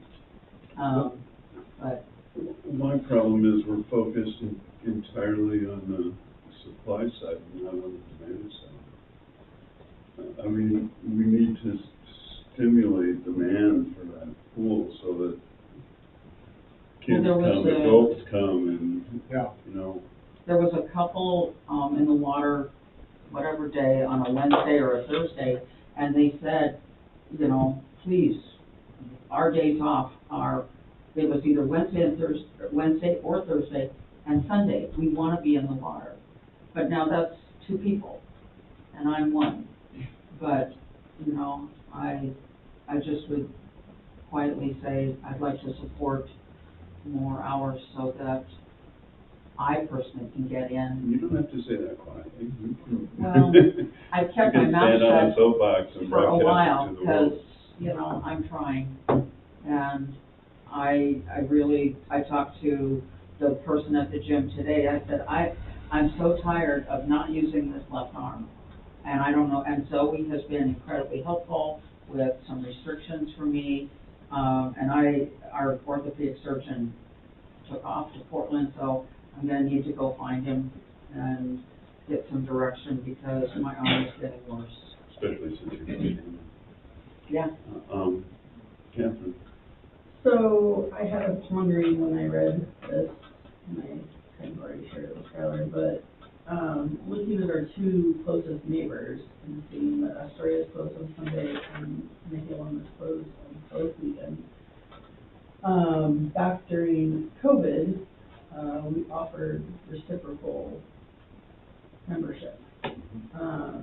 Could we work something out with these 2 neighbors that maybe, I mean, in my mind, and this may not be feasible, we would be open on Sunday and closed on Saturday, so that we were filling that schedule gap for Astoria, but whatever. But could we work with those neighboring districts to offer their community, hey, come to our pool, swim on the weekend, and say, on the day that we're closed, maybe we go swim in Astoria. Maybe a reciprocity agreement with some of those. I mean, I have new memberships that get me in all over the country. Oh, yeah. Yeah. The other thing that years and years and years ago, I had mentioned, and I haven't really brought it up too much since, but I don't know if that's ever really got lifted off the ground, but My mother used to live in Crooked River Ranch, and they had an aquatic center there, and when we would go stay, we would rent a house, and they had red passes on a lanyard on the wall that we could use as the guest of that house to then go to the pool center. So the Airbnb people bought the membership for the Want pool the tickets. and listed that as a feature of their home. And we have an awful lot of, you know, with vacation homes and vacation properties. And 10,000 pillows in the community. I mean, I know we have our annual, you know, membership, but is there something that we could do that is maybe less than that, but, you know, some sort of, you know, marketed specifically to vacation homes? So you're saying like offer to maybe a hotel complex for this amount of money, we'll see all of your And we could visitors. still track them and. Right, Yeah, right. well, we've done that in the past, and it was very successful. Yeah. And I think we've talked about that, I just wonder, like, this feels like it's a little off. I mean, I think it's a good idea, I think it Well- should be discussed, but is it part of this It's open? off topic. It's off topic, right, if we're just doing, I mean, I guess what I'm wondering is like, what are we being asked here? Is it how to raise money to support more opening, or is this just a report back? You just report. What I felt like the direction from the board was, hey, we need more information on what our peers are doing, what our hours are, looking at historical hours and comparing them to what we're offering now. And, I think, I mean, I've shared this, I think we need to do a better job in our marketing and outreach to boost participation. That's part of the piece that's missing. I don't know if it's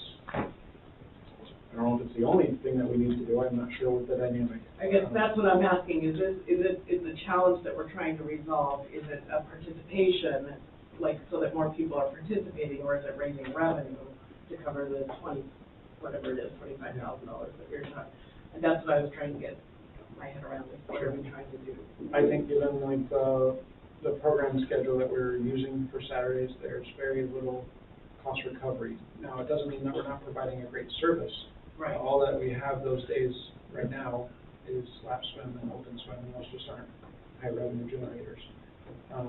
But it doesn't mean that couldn't change, and it doesn't mean that it's not worthwhile. It's a trade-off. Like, we're providing a greater benefit, greater hours.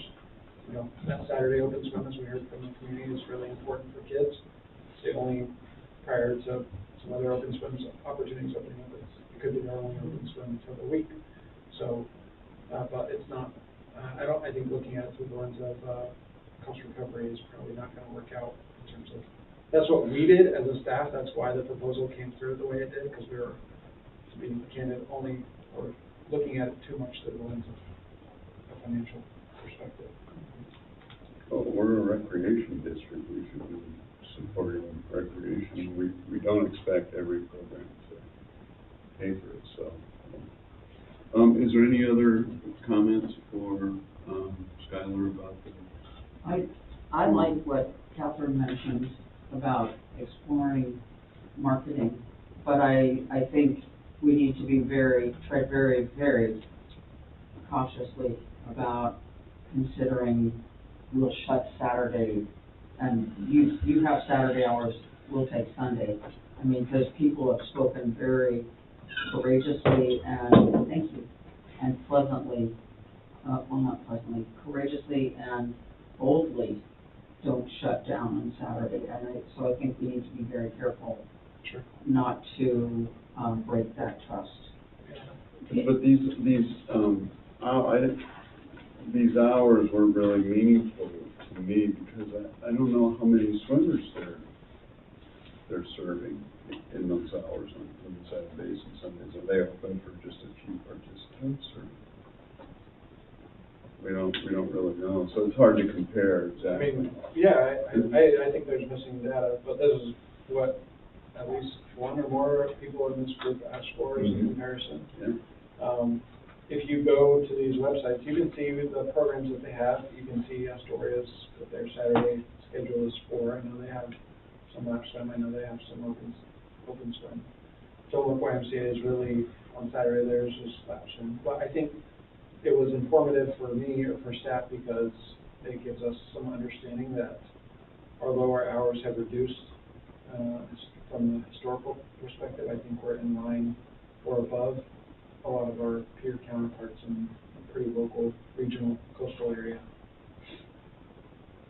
Okay. Do you mind if I say a comment? No. Just, because, it was part of my little deal. When you invite people, a couple pieces that we had, we used to give out business cards for the staff as well as the board, which had our mission statement and also a free swim. And those were very popular for a period of time. And that, causes that invitation and discussion with a person, and also it gives your staff another benefit that they get to have, to invite somebody where they get to work. Genesee's idea, and this is a daring one, you're already paying for it, but you might consider a 50-cent swim for your recreational times for the celebration of 50 years of service for the park and recreation, and do it for the open swims. Also, we used to give kids that were in swimming lessons because they were so high a 10-punch card where they got to come in, do an open swim, where they could bring a friend or their parent to start playing and having that experience there. And so it's just this exchange and this opportunity to invite people, to make people realize that they need to get back into that habit, like Catherine was saying, that the pool is open. It's one of the best places to be, as well as fun, and also the value of it. But Thank you, Mary. Mm-hmm. Thank you. Any other comments? Let's move on. Meeting dates? Yeah, so the next item on your agenda is just to talk about board officer positions and the calendar for meetings, scheduled meetings for July. I like to bring this to you all in July. One, to have you reaffirm your desire to meet on this fourth Tuesday of the month at 5:15. I don't necessarily see any reason to change it, but that would be at the board discretion. Reminding you of the possibility, I think, rather than have elections or discussion about changing your officer positions mid-year, I would recommend that you do that now. Of course, you can change things at any point in time, but you'll see the three positions that you have. And give you a little heads up, there are 2 seats in spring of 2027 that will be up for election. Those happen to be Catherine's and Kyle's seats. And then just provide the meeting dates on those 4th Tuesdays, and there are a few that I think they deserve a little bit of a discussion because of the calendar, how they fall within, like, being close to Thanksgiving or Christmas or during Oregon spring break. The one coming up that's a little more imminent is in September. The meeting will be the same week as the ORPA conference. And it is scheduled to be here, but I'm kindly requesting that the board maybe consider a different meeting date that month. And the reason being is that staff are very engaged in this conference because of its location. A number of us are presenting or leading tours or other opportunities, and there's often, at conferences like this, there's often activities into that 5 to 6 to 7 p.m. hour, and I think it would be nice to not have to miss part of the conference to be at the board meeting. So if we could delay it. What are the dates of the conference? It starts the day before, Monday the 21st, and goes until Thursday, half day on Thursday the 24th.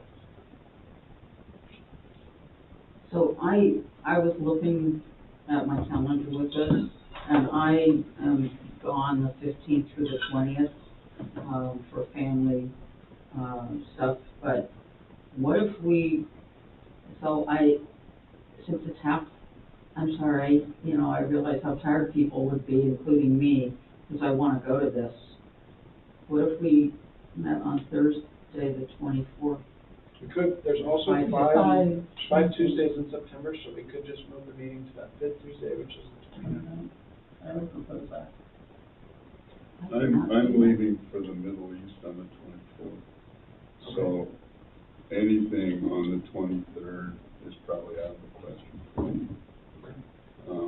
Cause I have to get to Portland and get on a plane. Now that, I don't have to be here. I mean, you got Well, we're plenty. either going one or two. We got don't plenty of- I'd rather have the president be here than me. And I might be. But able- you got plenty of competent people that can handle it. You can find that here. That's not the issue. You don't wanna zoom in on the 29th? Zoom in on the 29th. Just Right. kidding. Totally. Who's gonna be in Turkey? From St. Fine. Lurfa, Turkey, I don't know. I'm kidding. If it's okay with the board, maybe we could plan on moving the meeting to the 29th that week, or that month? And I'll give it a shot. I don't know You what don't, the I'm internet. happy to fill. You have, a lot of experience and former presidents that you can call on. to lead. Well, all of these What? misfits have I'm more sure skill you than can form a I friend- do. well, that's true. Mike, Yeah, Mike Yeah, was okay. the board chair for a long time. Oh my gosh, I'm the wilting flower or whatever. That's so interesting. And then, a couple other ones. So is the recommendation to change the meeting to the 29th? So that would be my preference. I'm only Okay. speaking for myself. If that works for the majority of the board besides Kyle, I think that's a great change. That keeps us out of that whole week of conference. And, by the grace of something, we get an extra Tuesday in September. Works for me. When are you back? October 12th. Um, Which means, Celeste, you might have to handle any signature meetings. Then those other dates, we don't necessarily have to change the November meeting. That's 2 days before Thanksgiving. The we've one in done that one in the past. Yeah, we have, and I'll be here, and, yeah. December meeting, falls, We usually cancel. we have in the past, and then the March meeting, we have often found an alternative date for because of the conflict with spring break. So, That one also has 5 Tuesdays. wow, how does that work out for us so good? Yeah, we All right. could do the 30th. Do you wanna just plan on that? Are we talking March? Yes. Yeah. March 30th? Do you wanna leave the 24th, the Tuesday, alone, the Tuesday November. before Thanksgiving? Yeah, we usually do that one. Yeah. Fine. I would say cancel the December and move March to the 30th. Sounds good. Cancel December. March to the 30th. November 24th stays the same. Correct. Okay. That was easy. All right, And, thanks, Scott. What did we do with November? What did you say we did with November? November another status one. quo. The 24th? Yeah. Yeah. as suggested by Kyle at the last board meeting, to celebrate a year of leadership. It wasn't suggested by me. It Pretty was sure it was. suggested by me. Oh, you, okay, sorry. I have, To Well, celebrate a year of what? the year of Kyle's leadership, I have Oh, my cake, goodness. It's not something to be celebrated. mini cakes, but cake. I'm so glad I found you at that meeting. It's something that we got through, it's not something that we're celebrating. Yeah, but that was a benefit to have you at home and to have this person to my right have that, history of doing all that. Well, I've relied heavily on Catherine's, experience. Chocolate or vanilla? I'll try chocolate. Thank you. Celeste, chocolate, vanilla? Mike, would you like a cupcake? Sure, why not? Chocolate or vanilla? I'll help you out with vanilla, Appreciate that. although I love chocolate. I'll take a napkin, please. Oh, sorry about that. Oh, it's so good. Thank you.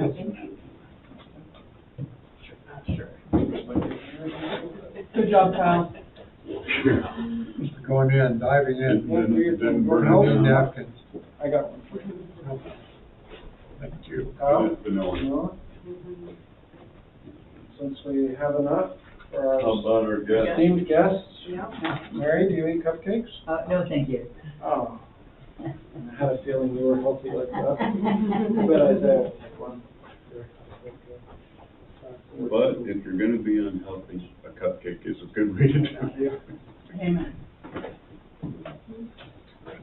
Congratulations, Kyle, on a year. And Catherine, it seems like you've been gone for less time than a year to me as board chair, so. Did you I notice need the a, year I of need a napkin. It went by quickly. I have to say, I agree.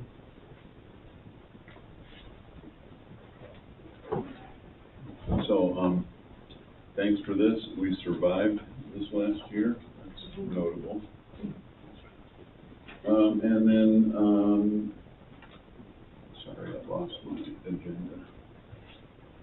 We got Canopy. You don't need to vote everybody back to their positions. If you're not making any changes, you don't need to do anything.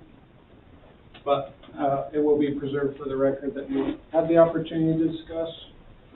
I know some of you know this, but in the past, there's been some, one community member that thinks that we should meet at a different time, later in the evening. That would be, We will be here for, so if you are good with no changes, then I don't think you need to do anything, but you've had the opportunity to discuss. you want a motion for the changes in the meeting schedule? I think so, since you're gonna Okay. be canceling a meeting. I motion that we change the September meeting to the 29th, that we cancel the December meeting, and that we move the March meeting to the 30th. I'll second. All in favor, roll call vote. Catherine, Aye. Sue, Aye. Celeste, Aye. 5:15. Mike, All right. and I vote aye as well. Do we need a, so we don't need any vote on officers unless we're changing? That's for y'all to decide. I won't get involved in that business. I move we keep the officer positions as they exist. I'll second. Are you sure? Because I mean, Sue hasn't had her turn. Anybody One can day have to doesn't- go. You have got to run for office. Is there a second? What, we'll see, I what? think, didn't Catherine second? Did Catherine seconded. second? Yeah. Roll call vote. All in favor, Catherine, Aye. Sue, Aye. Celeste, Aye. Michael, and I'll begrudgingly vote aye. Let's see. I'm a little lost here. I lost my agenda. I can ED run goals. through it. So I don't have any formal update on the goals. You all are aware that, the goals of the executive director are the ones that are presented each month for you to get updates on, and, there's obviously a number of other things that, take up some time here and there for, myself, but, I think we've got the district still going in a good direction and working through the summer and all of the fun and challenges that we've had. I did want to share, and I shared this with you all, in, some correspondence over the last couple of weeks, but I'm really excited actually to share this, partnership that we've formed with, the city of Cannon Beach and a nonprofit called Stable Futures. It actually came to me via Mary Blake, who helped us create a connection with, Stable Futures board members, and, it's a really neat project that I think can benefit our community, benefit the city of Cannon Beach for sure, provide some, resources potentially to the district, and perhaps most importantly, at least for me, is, create a stronger relationship and an opportunity for future partnership with the city of Cannon Beach. So you're probably familiar that in the past, the foundation has served as a fiscal sponsor for some of the efforts in the district that align with either the district's mission or the foundation's mission. We've done some things with the City of Seaside Parks Committee, Art in the Park facility, with some other great efforts with Pride in Seaside, even when it was before they got their 501c3 status, where the foundation will serve as a collector of donations or grants that come in, and then at an appropriate time they'll allocate those resources back out to those agencies. So this is similar to that. The city of Cannon Beach doesn't have a foundation, so they were looking for a fiscal sponsor to help them fundraise and acquire a parcel of land that's directly east of Haystack Rock, and it's one of the only protected forest areas in the city of Cannon Beach limits. It sits right next to a piece of property that's owned by Oregon State Parks, so their goal is to do some fundraising. They have a grant out to OPRD, Oregon Parks and Rec Department, that they feel like will be successful, and then get some other funding to make up the difference of the purchase price of, I think, $3.125 million. And then once all that is acquired, the funding, then the foundation will give the money to the city of Cannon Beach, who will complete the purchase. So it's kind of a triangle of sorts. We're still working out the fiscal agreement, and I don't know if I want to speak out of turn, but in essence, the district provides the financials for the foundation, and so we'd be working with these other bodies to make sure that we're accounting for the donations and recognizing the donors with letters and keeping track of the donations in the way that the agreement specifies. And as such, we'd be compensated for our staff time, and it's a nice amount of compensation that could certainly help us add to the scholarship fund, or take on another project, or perhaps the foundation could decide, hey, we really want to paint the SRC with that money, and you guys do it for this amount.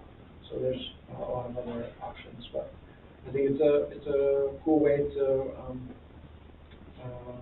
it's unique about our community, because you don't often get these kind of partnerships.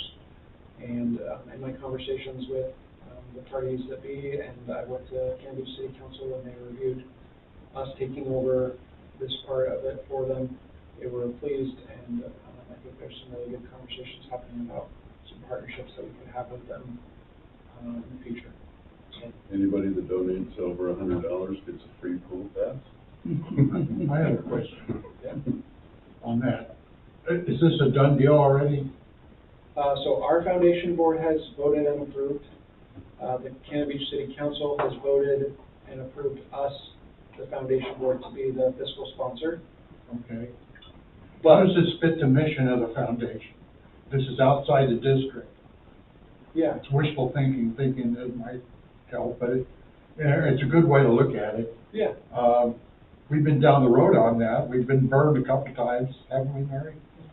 Anyway, we've given, thousands of dollars to Cannon Beach, and we have nothing to show for it. So how is this going to help us, and how does it benefit the district?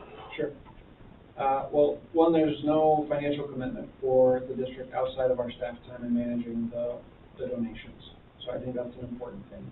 We're not expecting hundreds of donations or small inconsequential amounts. The majority of the funding will be provided by several large donors.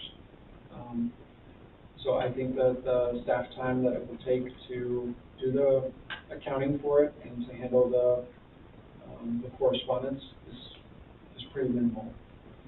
Okay. Do you think this is reasonable to do this outside the district? Does I that think fit our that mission? since it's in the district, what I have referred to, and maybe I'm the only one in the room that feels this way, it's within the district service area. And so we serve those folks. We have a number of swimmers and participants, youth program participants even, that are from Cannon Beach. And while I wish that our boundaries were different, as I bet all of you do, there's, that's not the case. And so I think we've been looking for ends with Gearhart and Cannon Beach for a long time, and this is an end. And whether it turns out to be a home run, I'm not sure. I can't confidently say, but I know that it's an end because it will help us establish some credibility with their elected officials, with their city staff, and with the folks that were helping to accomplish this. I think this is a very favorably viewed project in Cannon Beach to acquire this land and to conserve it. The other reason why I think it benefits or fits within the mission is because it is preserving the land for at least one of the uses of the land will be for recreation. It will be for hiking, walking, experiencing time in nature. It's beautiful land up and on it. And it's special, and that's certainly within the mission of Park and Recreation Agency and within our mission as well. Do we only get our fee once the sale is completed? Correct, but if So if the the falls funding, through? if the sale falls through because we haven't acquired the full amount, that the purchase price that they've already agreed on, then we'll get a portion. We just won't, like, we've only set like the up to this amount, but we'll get a portion for our time. And do they have a deadline of when they want their money? Does the city of Cannon Beach? No, the, owners of the property that are. Yeah, they're running the hoping to have nonprofit. all of the funding completed by January. But they're getting, Of next year? yeah, but they're getting a large chunk of it, ideally, if it goes through this OPRD grant. And, they'll know if they get the full amount that they requested, I think, in the next week or two. So I'm gonna say this surprised me, but what I really looked at was the positive, hopefully positive steps it might take toward Cannon Beach saying, you know, yes, we'll join your district. Whereas, and what I've heard in the past is, no way will we ever consider joining. And so this is, to me, like I said, it surprised me, but at the same time, it made me think that maybe this is us extending a hand to say, you know, we're here as partners, please come join us in the pool. So does the contract specify who earns the interest on the deposits? Kyle, you asked me that question earlier today, and I haven't had time to dive into the contract, but I will. Okay. And I'll get back to you. I would assume that it's us because we're the holders of the fund and it's our foundation account. But they might argue Right. that the interest is that $100,000. You may be right, but But my point is, you know, $3 million for 6 months at 5% is $75,000. Mhm. So that's So worth that's it. worth it. That opens up on Sunday. We should be guaranteed a fee. Well, It's not just potential. right, the guaranteed fee, that's what they're paying us, but I don't know if the interest is included in that. Can I ask a really, every time I drive to Portland, I drive by that spot that we were originally, this could have been before you, Kyle, there was a Sports Acres. Yeah, I know. Is as this well. the same type of thing? No. Okay. I think that, I mean, we can get into a long conversation about that project, which was really cool, but that gentleman had a proposal for us to form a intergovernmental agreement with Washington County, Clatsop County, SEPRD, and us to operate a sports camp facility in near Jewel. So, I think it was a little different, but it was a really cool project. I never really got off the ground. He got really sick, unfortunately, so he. Yeah, I always see the sign, Sports Acres. Scott, This do is a copy of you it. need a vote? Oh, That isn't being. I have So now they I want. can, I just want to share a couple things. One is I'm curious why they're like not going to North Coast Land Conservancy, like that's somebody else who already does this type of thing, so that's a little bit surprising to me. I will say, I share some of Mike's concerns, I'm not seeing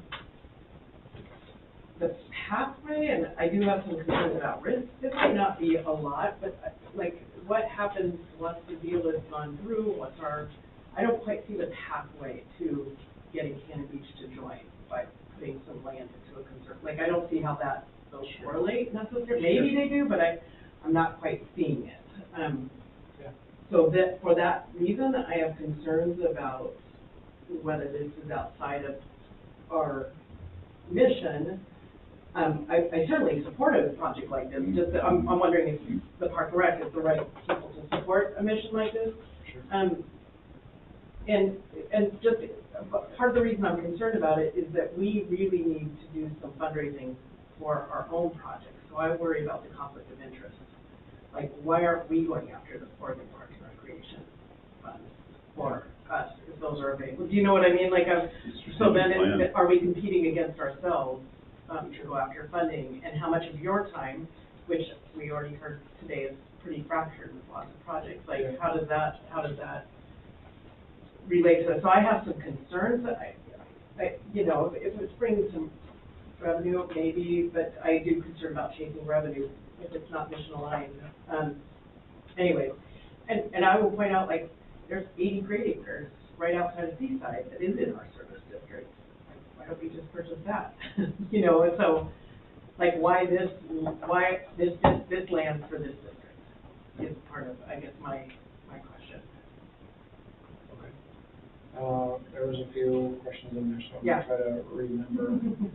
I am certainly not saying that if we do this deal, that Kennedy is just gonna rush to the voting booths and join. I think that it creates a stronger partnership, and to be honest, stronger isn't even the right word, because we don't really have a relationship with the elected officials down there, or at least a very strong one. But I think it's an opportunity for us to establish a stronger relationship and build some credibility, so that we can at least entertain more of those conversations than we're having right now. And I think that that's really important. I think that there is an opportunity down there, and I've felt this way for quite some time. When they acquired the old Ken Beach Elementary, they are about to enter into a similar process to what we're doing with the SRC, except for they have the funding to do it. So they're going to repurpose that site into a community-type center with rental space and with classroom space and program space. And they are potentially going to be looking for partners to operate in that space, to provide programming for that space, maybe even someone to manage that space. And so, anyways, I think anytime that there's a fractured relationship or a relationship that's non-existent, and we can establish ourselves as being a credible partner, a willing partner potentially, I think that puts us in a better position to negotiate or to potentially have that discussion when or if it comes. Are they the same people? Who? It's like, is it The the city. same people as the city? I mean, Yeah. it would be the same people? I don't think there's competing. I did ask this question to Amber. She's kind of the CEO of Stable Futures, this other nonprofit, and she's the one spearheading this work, and she's definitely a go-getter. The OPRD grant that they are going through, and most of the OPRD lottery funds that are available are only available for outdoor facilities or outdoor land acquisition. So the SRC isn't eligible, unfortunately, because it's inside, interior, and that's why I don't think it's a competitor. I think if we had more park inventory, it would be a conflict potentially. But what about, I mean, I guess I would wonder about other grants, like in the divert, if we're and I also wonder if this Stable Futures is a 501c3, where they, like, what, how? They're not. Oh, they're not? No, it's a family that bought the property and they can't develop it, so they are wanting to gift it to the city, but they still want to be paid. So is this So the they're not Holland gifting it, family they're trying to sell it. that their son was my son's age, and Yeah, he, this is the Holland family. Park and Rec that has the big property next to it will be gifted. I'm trying to remember your other questions, Celeste, because I think they were great.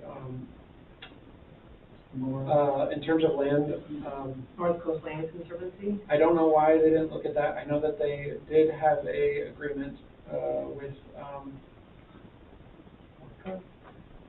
remember?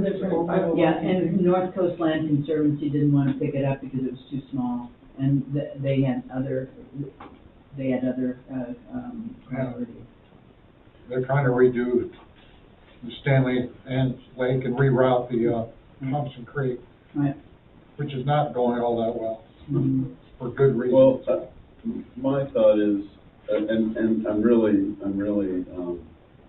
happy that other board members asked the same question that I did, is this mission creep, or we did. But the fact that ORPA is paying a good chunk of that, I mean, that's, OPRD. or OPRD, so that it's the same thing. It's prima facie evidence that it's a park. Yeah. Well, they're applying to it, right? They're not, there's no agreement. They have not agreed yet, it says here. It's an They're applying application. for a. Right, but I'm just saying that if they're awarded that from a state park agency, then that resolves my concerns that it's not I see. mission related, you know what I mean? So, I'm fine with it as long as there's no exposure to liability or anything in the agreement. I have a question about phrasing. Contracted by Sunset Park and Rec under stable features, are we paying them something? So, for their efforts as a fundraiser, and for our efforts as the fiscal sponsor, we're each taking a fee from the money that is raised. This will be a component of our audit too, so we really want to make it square. Well, I think this is the foundation audit, right? Yeah, but they're Right, part it's- of Park and But Rec. it's part of our audit. Right. The thing does say Stable Futures is a 501c3, so. I'm not sure why, I'm sure there's a good reason, but I don't know what the reason is, sorry. I can ask Amber though. Maybe it's a horse farm. Maybe there's a conflict because they're the family that's selling the property. No, those are two different things. So the Holland family owns the property, Stable Futures is not related. It's not related to the home? To the Holland family. Oh, okay, I misunderstood. So what's the tenor of the board? Well, does this even, is this an update, or does this require something from us, because this really. It already went through the foundation. Sounds like it's going forward. Yeah, I don't wanna,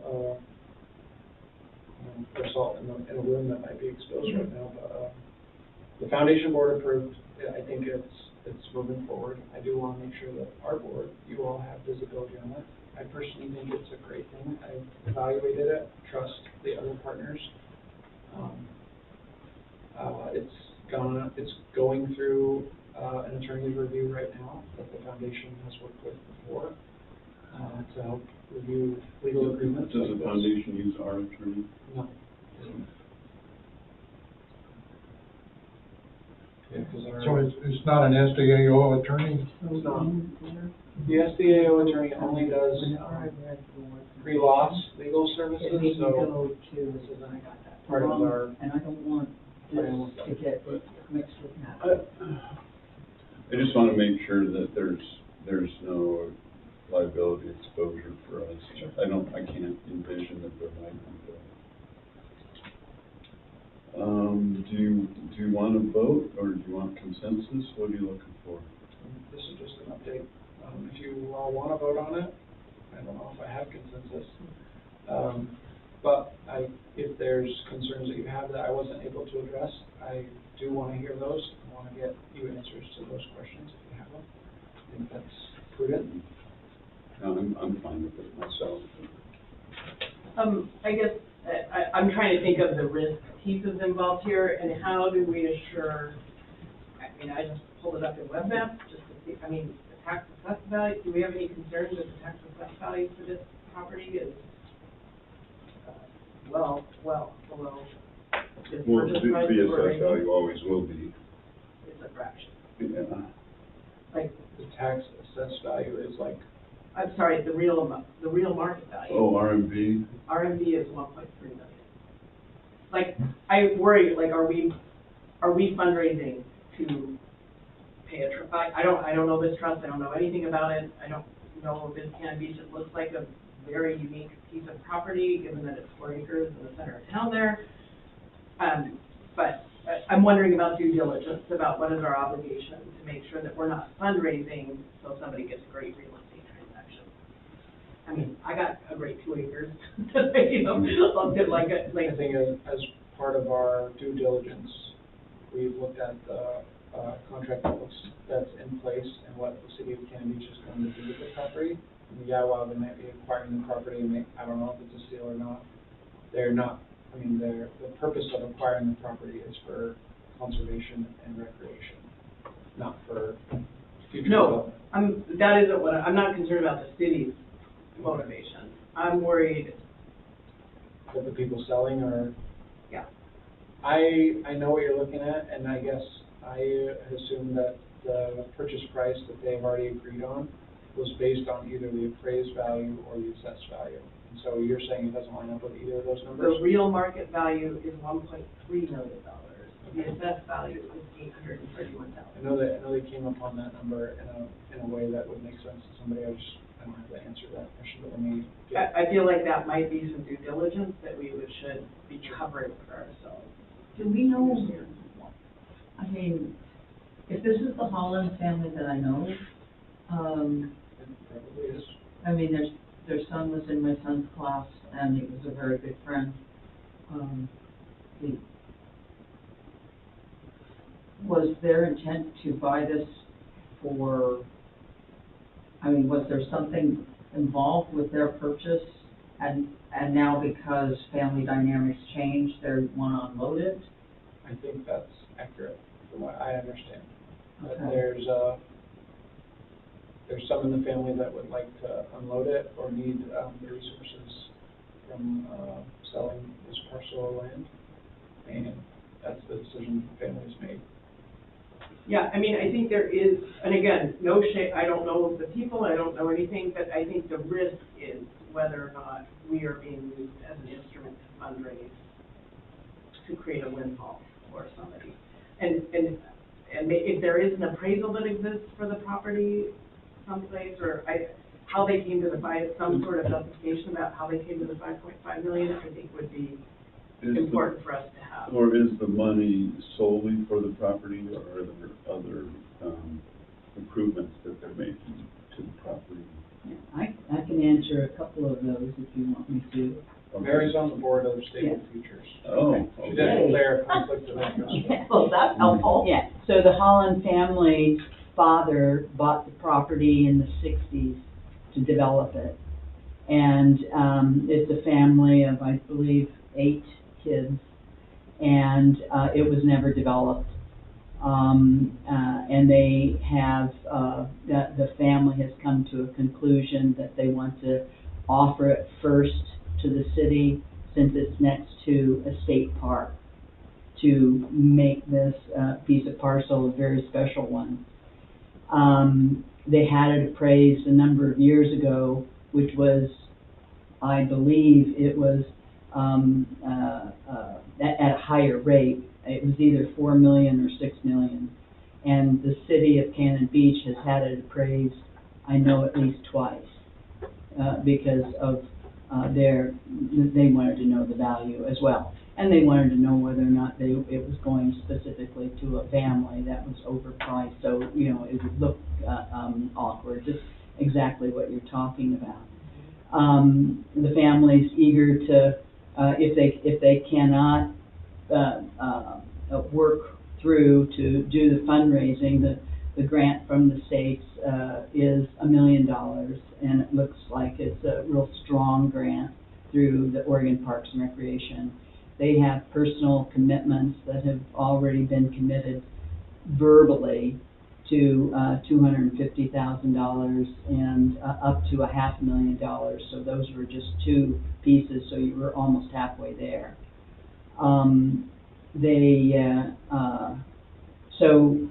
If the money isn't raised, then what the family in January would, which is the completed contract with the city, if the money hasn't been raised, then it goes back to the family to determine whether or not to extend it or to stop and not do any further, and then put it on the market for development. So a lot of effort was put into trying to capture the parcel of land and keep it into public access. They do not intend to do any kind of improvement to the park. It's a wild space. People have access to it where they can walk through it.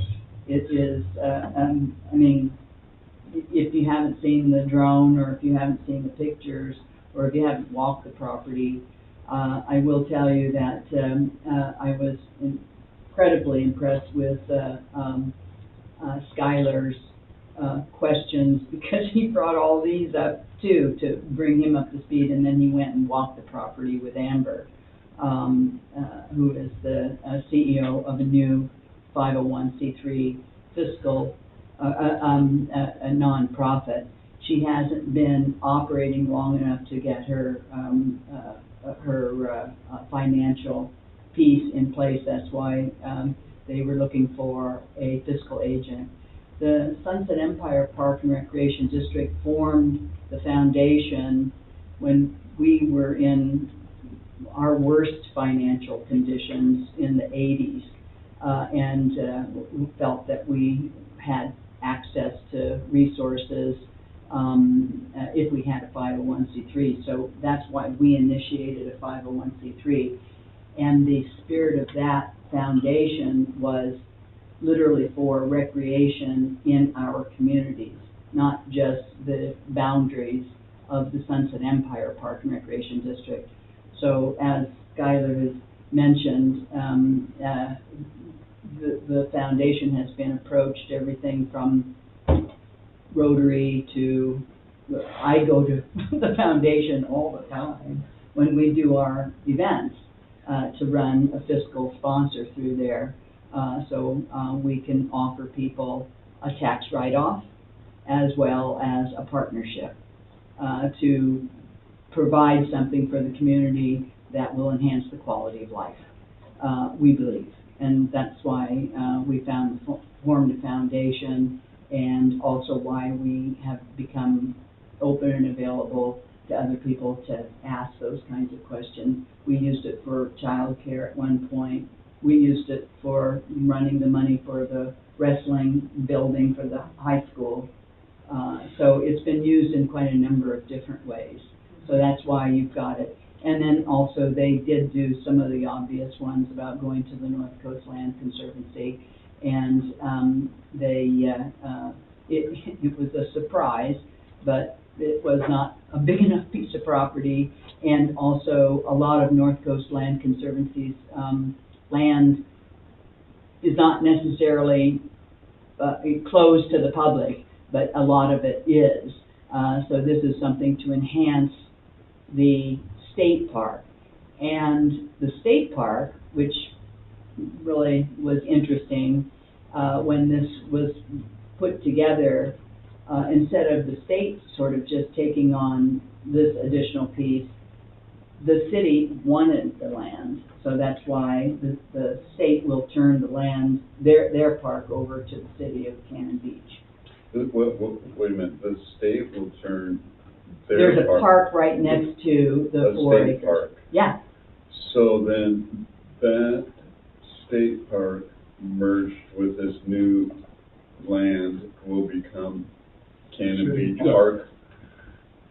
Well, as long as we make it clear that there's a park or recreation that we're supporting, I'm fine with it. I mean, I've been in foundations previously that we did this, not all the time, but What if it became something else? What if the city of Cannon Beach changed their mind and used it for something else? It's written in the, It's part of the contract. it's literally written. Yeah, What happens to the money if we don't get enough? Does it get turned back? Yeah. Some of the same players are there that we can do. yeah, and I think you could probably mitigate too, just this part, like, if you can control like, how much fundraising are we responsible for versus just Zero. processing? Yeah. Yeah, so part of it is like managing how much we're just the bank. is at risk for us, Yeah, yeah. just the bank, but I don't know if there's any legal exposure unless, if we didn't, I think there's exposure, but the risk is, we the just risk have is ours. If we're the ones that, like, liable if something happens to the funds that right, are entitled. we have or we're control over entrusted. the risk. But I don't think there's a lot of risk from variables that we can't control, right? I don't think there's a risk. So my question is about what was brought up really early about, we have a new auditor, and I read every word of that contract, about how, and I talked to you about how I felt like it was a younger generation that is afraid of any mistakes. So to me, they were bullying. And that's not, I'm not the only one who said that, I guess. But I wanna make sure that we're not walking, I mean, Sunset Empire Park and Rec budget and the foundation budget are two different things, right? So there's a separate, and we don't have to involve this new group that is taking over, doing all this audit. They do the audit for the foundation. Okay. Yeah, and I don't know how, like, what happens on the back end, and perhaps, they already know this and have figured this out. But I assume we actually end up being the purchaser, right? Because we hold the funds, so we purchase and then quit claim to the city. No, we distribute the funds to the To purchaser. the city, and then the city will purchase. And they have a PSA that sets that up. Okay, yeah. Purchase and sale agreement. Well, I want to get our logo on everything that we can, especially if it's in Cannon Beach. I will share. I want to see if there's a way This that would have we been can helpful, but, get some reciprocity and get Cannon Beach people up here in our pool. Tyler, are you We haven't planning seen on it. continuing to go We've been to burned. City of Cannon Beach board meetings? Maintaining that relationship, or? I'm going to their meeting on August 6th because, that's when they've already reviewed the relationship and approved it, but they're going to be approving the purchase sale agreement at that meeting. And I do expect that I'll probably be at that meeting, be at those meetings more frequently than I have been. If you give me a second, we have, Cannon Beach Chorus is singing at the city hall, at that meeting. Oh, are they dedicating? They're Yes. dedicating the new city hall on August 6th at 4 o'clock, and we're singing the national anthem. And anyone who wants, Where's the new city hall? I don't know the answer No, yet. it's in the same Same spot? they just redid. Oh, See, the police on station Hemlock, is- on The South Hemlock. police station had to be moved because they're an emergency services and they can't be built in tsunami zone, but the city was allowed to stay. If you wanna sing, If you want to hear a cat swimming in battery acid, then you want to listen to me sing. Poor My cat. daughter can come play clarinet for you. She can accompany. I'll tell them. No, okay, no, I mean, literally, I happen to have this because we're looking for singers. And we are singing, Ask my wife. we've been invited to sing the national anthem, at the dedication. Oh, that would be nice, good for you guys. So, you know, usually we take the summer off, but we performed on the 4th of July. That was, amazing, celebrating, you know, singing music that had to do with the Declaration of Independence. And I mean, it was amazing. And now we're gonna finish the summer with this, national anthem. And then we have a couple weeks before we start up for the fall. Oh, that's awesome. I just wanted to show you this, just to demonstrate, I guess, the integration and the benefit that I think it is providing to the district. So on the district website is the subpage for foundation, and if you go to that, you will see the tab of the new page that was recently created. And on here is the drone video that Mary shared, as well as pictures of the site. And we can, So this is up by Ecola State Park? no, No. this is, right off of Haystack Rock. Oh. God, what a Oh, beautiful that sight. drop dead Oh, my gorgeous. goodness. God, you could see puffins out of your window. And the cougar. Well, maybe they just need a trail to get the elk down to the beach.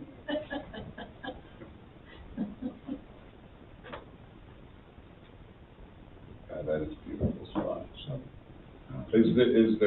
Are there any improvements on the property at all? There's that one station and, that's just the site. So just yeah, a little, It's- and platform. A little lookout.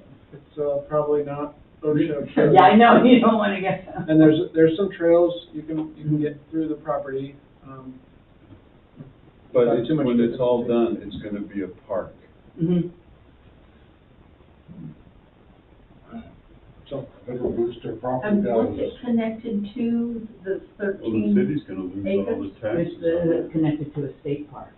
Well, state So regulation. what are the annual taxes? So next to the property, running, Annual taxes, all the way east to the highway is state parkland. $10,000. Oh, there's somebody standing on that platform. Taking the risk in their own hands, man. Right. $10,000. 10,000 a year for a $4 million property? Well, it's not assessed at that point. And it's the tax Yeah, appraisal, it's the tax appraisal is only 830. Oh. 831,000. thank you, measure 50. I know that group. Yeah, so I don't know, yeah. Thank you for showing that. It's available for you all. So what do you need? You need Nothing. I think we Anything? just wanted to Sorry, I don't share. Okay, know no, if I need I- anything, but you guys can do whatever you'd like. as far as me, I'm fine with this. Great questions, I think it's gonna be a good thing. I think the biggest one in the contract is the question about interest, because that's a lot of money. A lot.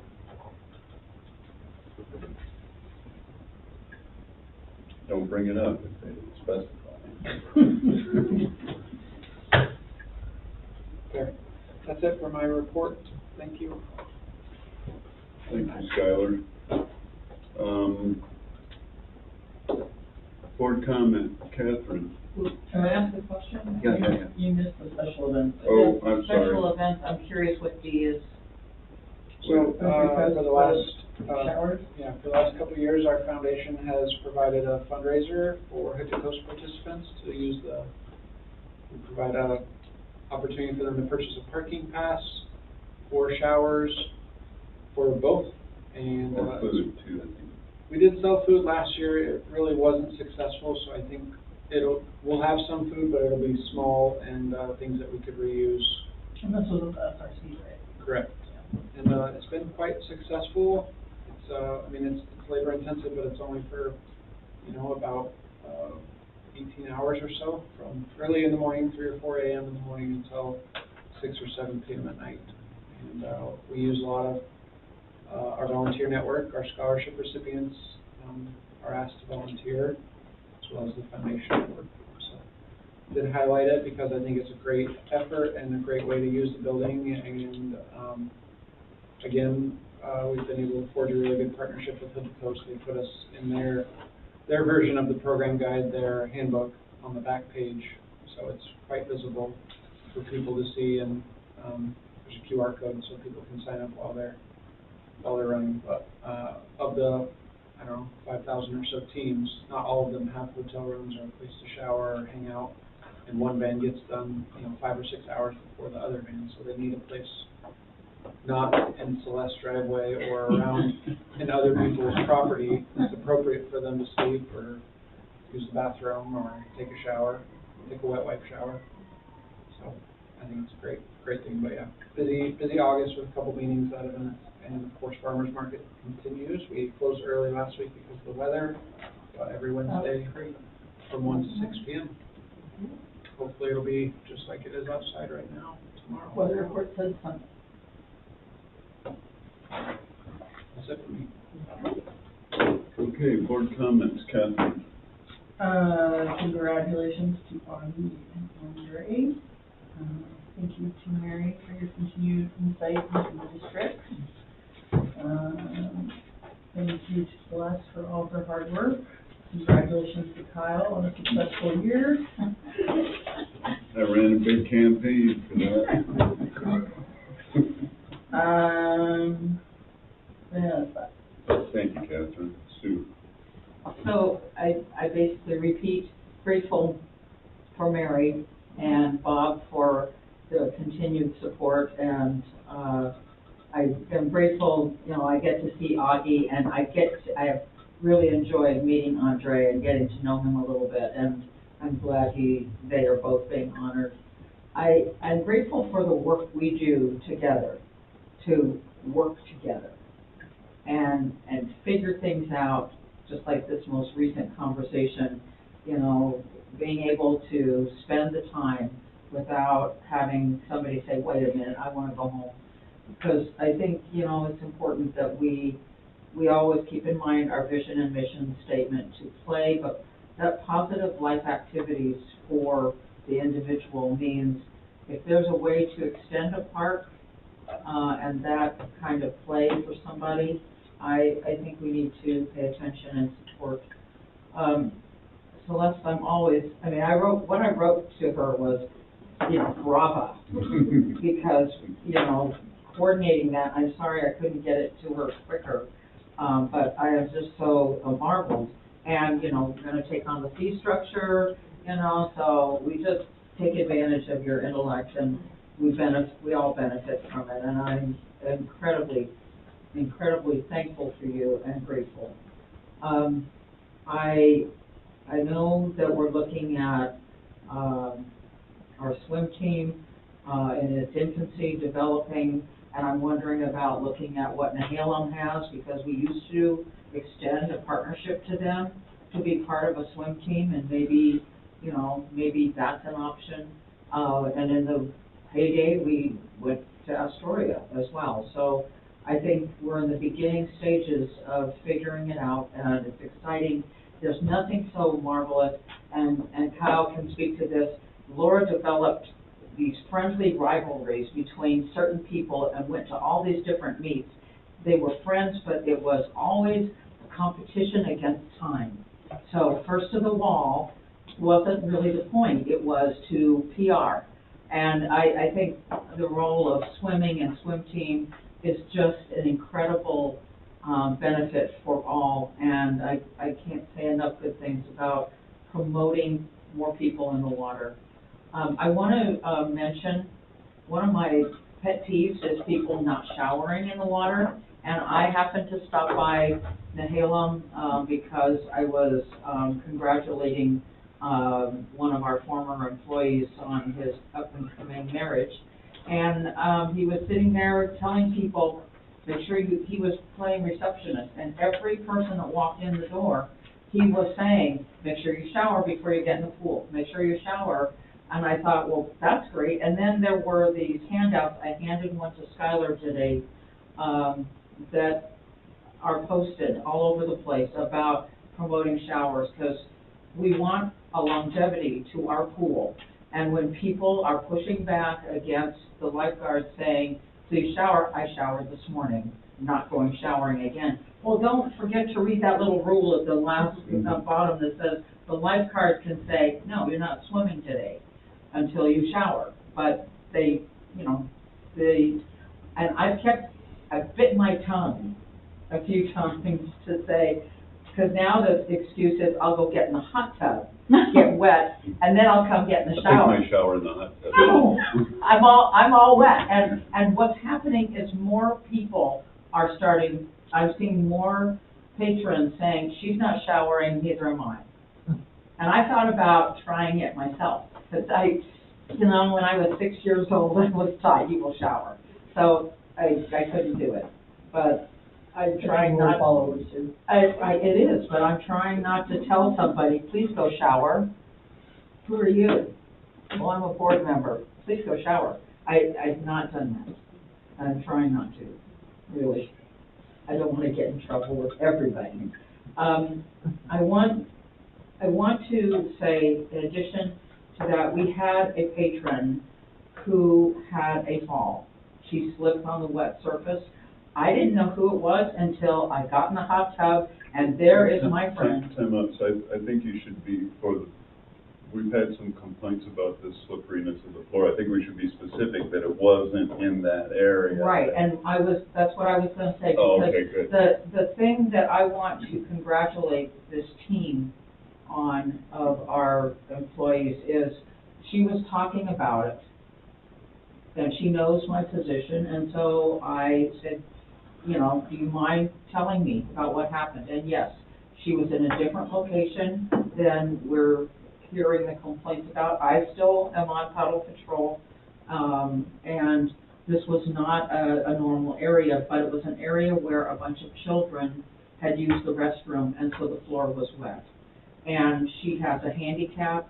What she has requested is something that we're doing in process, because I'm seeing small movements to assist her, and she is appreciating what we're doing, that we are, looking at marking that, bathroom stall as a handicap spot, so maybe the kids can use the other two, spaces when she's there.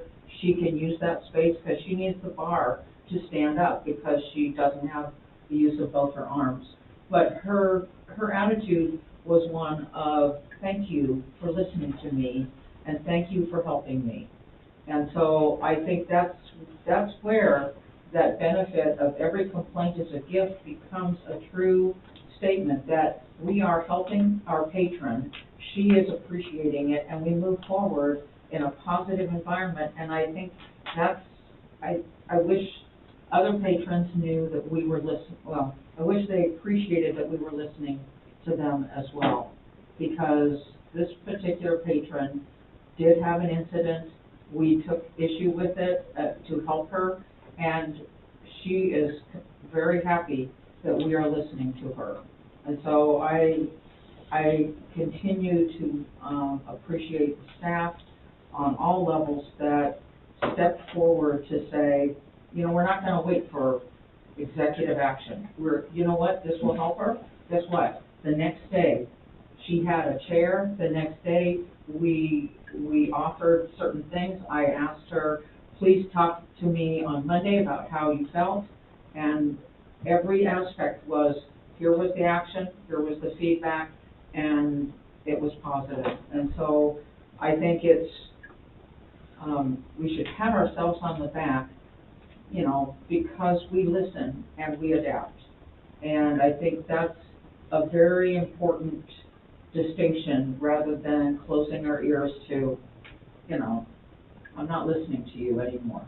Because we are listening. We listen to every complaint, and we take action to try to promote safety in the water and in our facilities, and every aspect of care that we can promote safety. And so I'm very grateful, and I hope our community can hear that message, that bring your concerns to us, because we are listening, and we will turn around and make things better. And so I also want to say thank you to Skylar, because she's got so many balls in the air and trying to manage all this, you know, the SRC, I just want that to get done and over the finish line. And so we have to do the electrical and the structural and the whatever, and it's like, okay, so we keep moving forward. And I think that's a positive message in the entire program that we're doing. We are moving forward in all aspects in many ways, and we are trying to promote play in our community. Thank you, Sue. Celeste? Sue, I appreciate that you keep us so close to our constituency and to our patrons. I just think it's great that you keep us in touch with the folks that are using the pool on a day-to-day, so thank you for that. Skylar, I just want to reiterate, I know you're carrying a lot of things, and hope you call on us if there are things that we can help with. So, because there are a lot of different projects going on, and I appreciate that we continue to move those forward. Looking forward to wrapping some of them up, but in the meantime, if you need our support, please let us know how we can help. And I do appreciate the kudos on the strategic plan, speaking of things that will be nice to get across the finish line. I don't need them, the kudos, because getting the project done will be satisfaction enough, but I will take it in today's world when things are hard for everybody. It's nice to hear that, but I appreciate the feedback that I've gotten and the support both from staff. Staff got back to me. I just want the board to know that staff got back to me and provided feedback also, and feedback from you all. So thank you. Thank you, Celeste. We have to be careful not to wear you out. You know, we need you to get reelected. Not till 2029. Anyway. You don't worry about Kyle. Kyle's the one. We're gonna take Well, your and go. Well, Catherine. Yeah. Anyway, I went to the health fair last weekend, and anyway, my hats off to Augie and Andre. I don't think I've met him yet, but and it's good. All well said. Thank you, Kyle. Is it up to me now? Yeah. It seems interesting to me that always the humblest and kindest employees end up being Employee of the Month.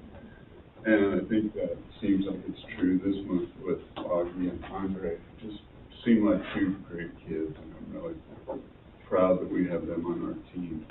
And Mary, thank you for your insight and your history. Appreciate your thoughts.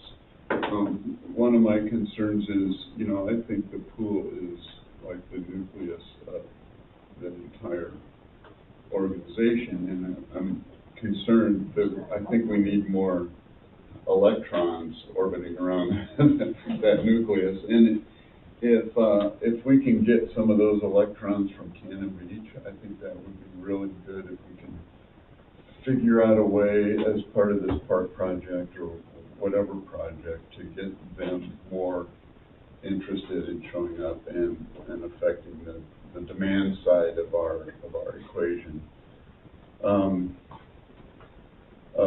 Sue and Celeste, I apologize. Before we talked about officers, I never asked you if you were willing to continue. So I feel like that should have been my obligation to do that. So since you didn't say anything, I'm guessing silence is assent. So we'll take that. And if it's Celeste, if you're going to do some data analysis, I'll help with that. Just let me know what you need from me. I'll set some time aside.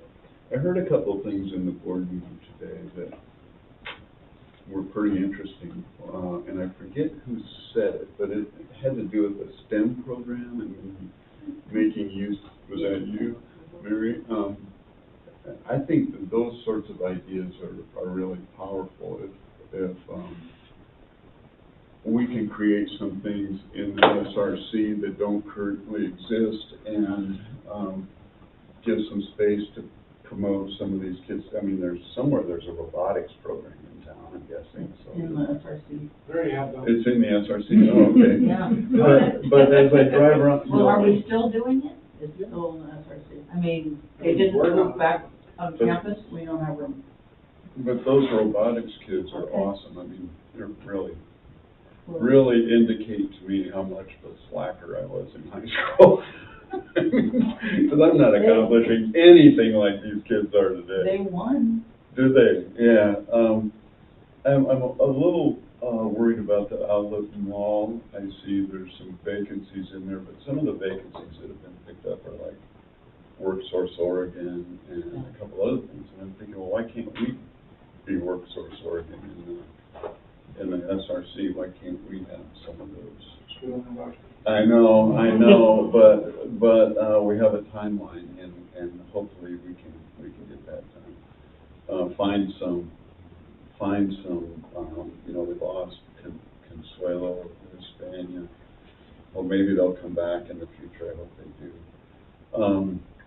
But thank you to the board. I think Sue mentioned, but we have a pretty good working relationship, and I appreciate that from all of you. So thanks for that. That's all I have to say. So unless there's any more comments, this meeting is adjourned.